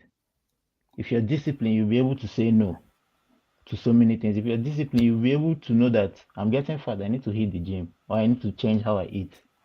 I need to keep looking attractive for my wife. So I think for men, you love and you also need to be disciplined. For women, they love you and they also need to respect you. Love is not just enough. So then in reference to when I tell a lady to jump, me telling you to jump is not for it's not in my own interest. It could be for yours. I had this argument with a friend and I was telling them after my wife gives birth, I can chill for a year. You can eat, get fat. That's not a problem. But you have to be conscious. After that 1 year, 16 months that you've given birth, you have to know that I need to still look attractive for my husband. That is where I tell you to jump. Be disciplined. Discipline yourself. Eat properly. Stop giving into silly traits like you eat chocolate, you want to eat. No, you need to look good for me as your husband. Same goes for the lady too. If she sees something she does not like, she can just tell me that, hey babe, this thing is not good. Can you change? It's not a dictatorship. We can talk. But the most important thing is when I have told you what is good for you, not just you, me and you should be able to do it. And if you can't do it, of course, the love will depreciate. So that's my Thank two you cents. for your submission and the clarification. So let us all stop jumping on Marseille's triple man. The floor is yours. Yeah. Well, thank you so much for today's discussion. It's quite a rich one, and I really would want us to have this again. And I also have some little expose with regards to um, issues that has to do with the sizes and all of that. So, like you mentioned earlier, that things we need to discuss next time. Okay. So, well, what I want to say in conclusion is that before you are a woman, before you are a girl, before you are a wife, you are a human being. Before you're a man or that boy or that husband, you're a human being. So we should treat each other with that God's kindness. We should go for the very love of God because that is the love that stands. That is the love that stays. Every other thing fails, you know. And in issues with regards to relationships, I believe that uh, people don't wake up in one morning and say, I'm going to divorce God. I want out of this relationship. It should have been accumulation of past events that are unpleasant, things that has come to bottleneck, whereby the lady or the guy wouldn't take it anymore. And to avoid that, I think it's important sometimes try to have discussions. Sometimes such discussions ends up in argument in some cases, in many cases. And to avoid that argument, sometimes write them down. Ask the guy, come together to say, in order for us to have peace in this home, can you write like 10 things that I do as a man in this house that you don't like as my wife? And then she will write 10 things that she does that you as the man may not like in this relationship. Those are the things that she may not easily say to you, and those are the things you may not even say to her. And these are the things that could accumulate into a bottleneck that end up breaking the relationship. But if those things could be written down, and I mean to say 10 things the woman that does that that the man doesn't like, and then 10 things or 7 things, 5 things, it doesn't matter the numbers, that vice versa does that each other doesn't like, put it down in writing, give it to one another, then work on those things, because those are the facts. And you should work on those things based on the fact that you want peace. You want peace in the relationship. And in so doing, you're able to work on those things, and then you have that peace at home. So, and I think that things should be discussed in issues of bedroom relationship should also discuss. Find out if you're happy with what is happening, things that is going on. That satisfaction has to be balanced, you know. So that's one thing I want to say. And in conclusion, the point remains that as the woman, if you respect him, it doesn't matter anybody's view. This is law of nature and it has been there. If you respect the man will love you. If you as the man love the woman enough, and she will respect you. So, but the Bible knows why it starts with the woman saying, women, submit yourselves to your husbands, you know, and men, love your wife. That doesn't mean that, because love is reciprocal. So that's it goes like that. And when it comes to that submission, if you read the previous verse before that, verse 22, it says, submit yourself one to another. You see, so you find that it connotes to each other, and it works like that. So that's my take for tonight. Thank you so Yeah, much. thank you. In the next broadcast on this topic, on this issue, we will really go into that issue of respect because it needs to be properly defined and fleshed out. So, because if we are saying respect, then we need to really flesh it out because so that it will not be perceived as oh, anything he says goes and stands. No, we need to really look, and I really wish the women will come on this platform uh, to help us to get things right. So, but I will Probably next time again. should All be right. on, when next should be on Saturday, whereby they are not Um, working. there's always a program on Saturday, Yeah, so maybe after the program, the main program.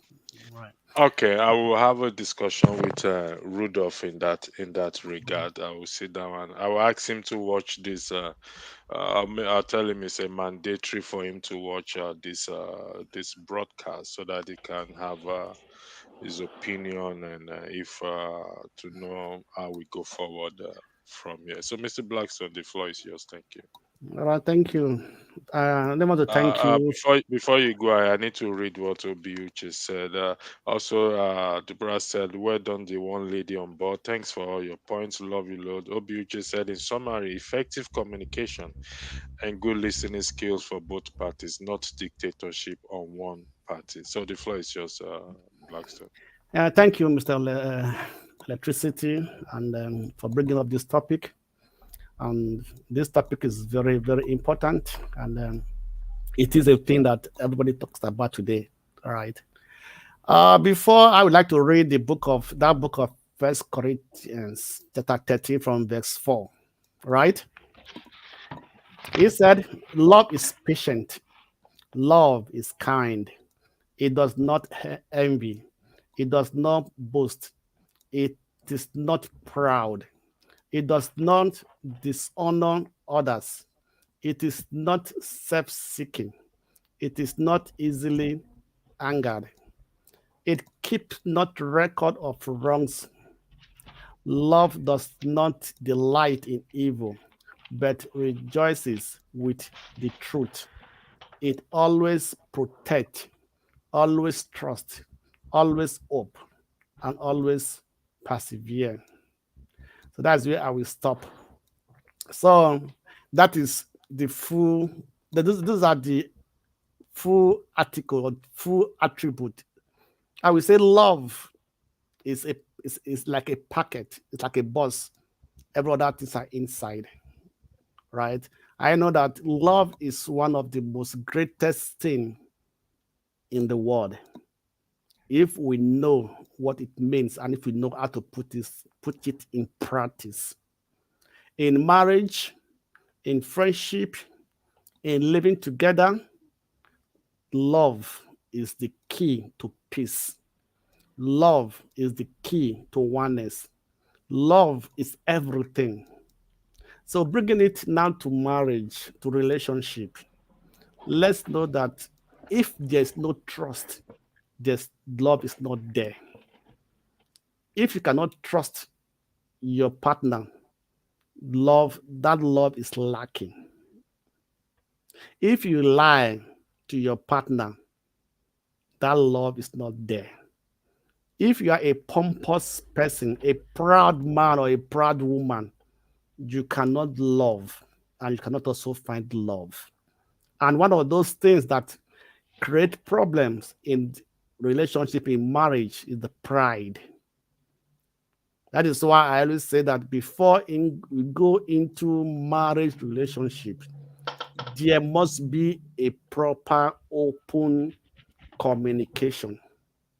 All issues that you know should be put on the table. You should be able to discuss these things. And where there are disagreement, if you cannot iron it out and find a point of an agreement, that person is not for you. Love is not by beauty. Love is not by weight. Marriage do not come with those things. There's a general saying that true love it is unconditional. So love that will lead to your marriage, to be with your partner, to be with somebody, be with a man or a woman, that love should be unconditional. Like Master said, if you love a man, or a woman that was slim, beauty, elegant, and now she had her first child and she blew off. I know there are people like that. Once they have their first child, they blow up. So what will you do? Will you now begin to insult the woman? Will you now begin to force her to go back what she wear before? Because that is nature, that is the body system, that's the body chemistry of that woman, right? What about men? When you meet them, they have flat tummy. When they are growing old, they are having their tummy is coming out. What will you do? So these are some issues. As I said, love should be unconditional.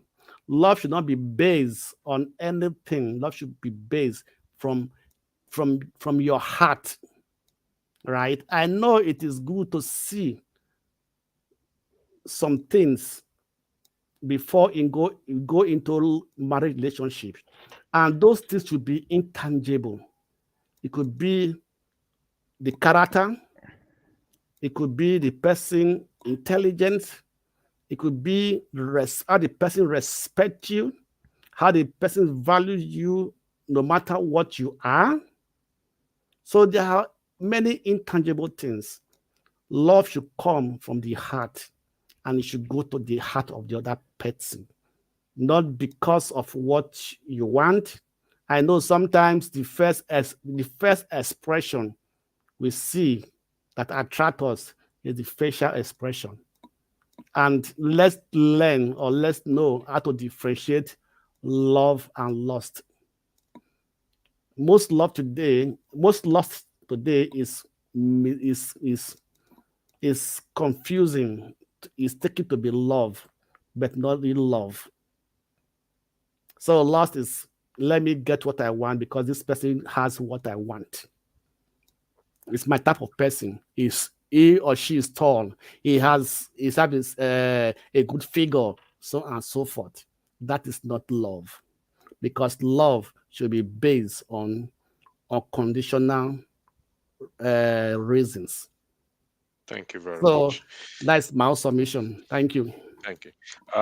In my submission, I would like to buttress what Obiche said. That will be my submission. Is the shortest one. In summary, effective communication and good listening skills for both parties. That is my own submission, gentlemen. I would like to thank you, particularly the lady. Was an Isimile again. Mr. James is actually is in the background listening to us. Mr. James, I would like to thank you as well too. He's been on the background since he didn't go. Like I said, I'm going to ask Rodolphe to listen to this message, this broadcast, and we're going to talk more on it and going forward. I appreciate you guys once again. Those in the comment section, I also thank you for your comment. I may not have read everyone or highlighted everyone's comment because as it comes in at times I can't follow it at times. So that is the reason. Triple Man, thank you very much. Also, Masaya, you're welcome. We've taken a correction that you are not going to ask any woman to jump.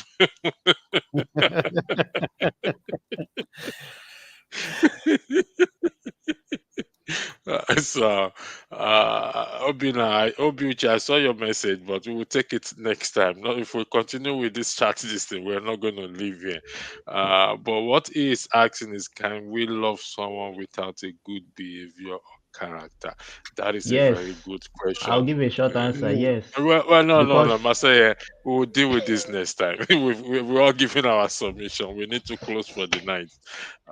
It's 3 hours. It's almost 3 hours, 30 minutes now. Once again, thank you as we bring the broadcast to an end. Have a lovely weekend and God bless yes, you. thanks. Yeah, God bless you.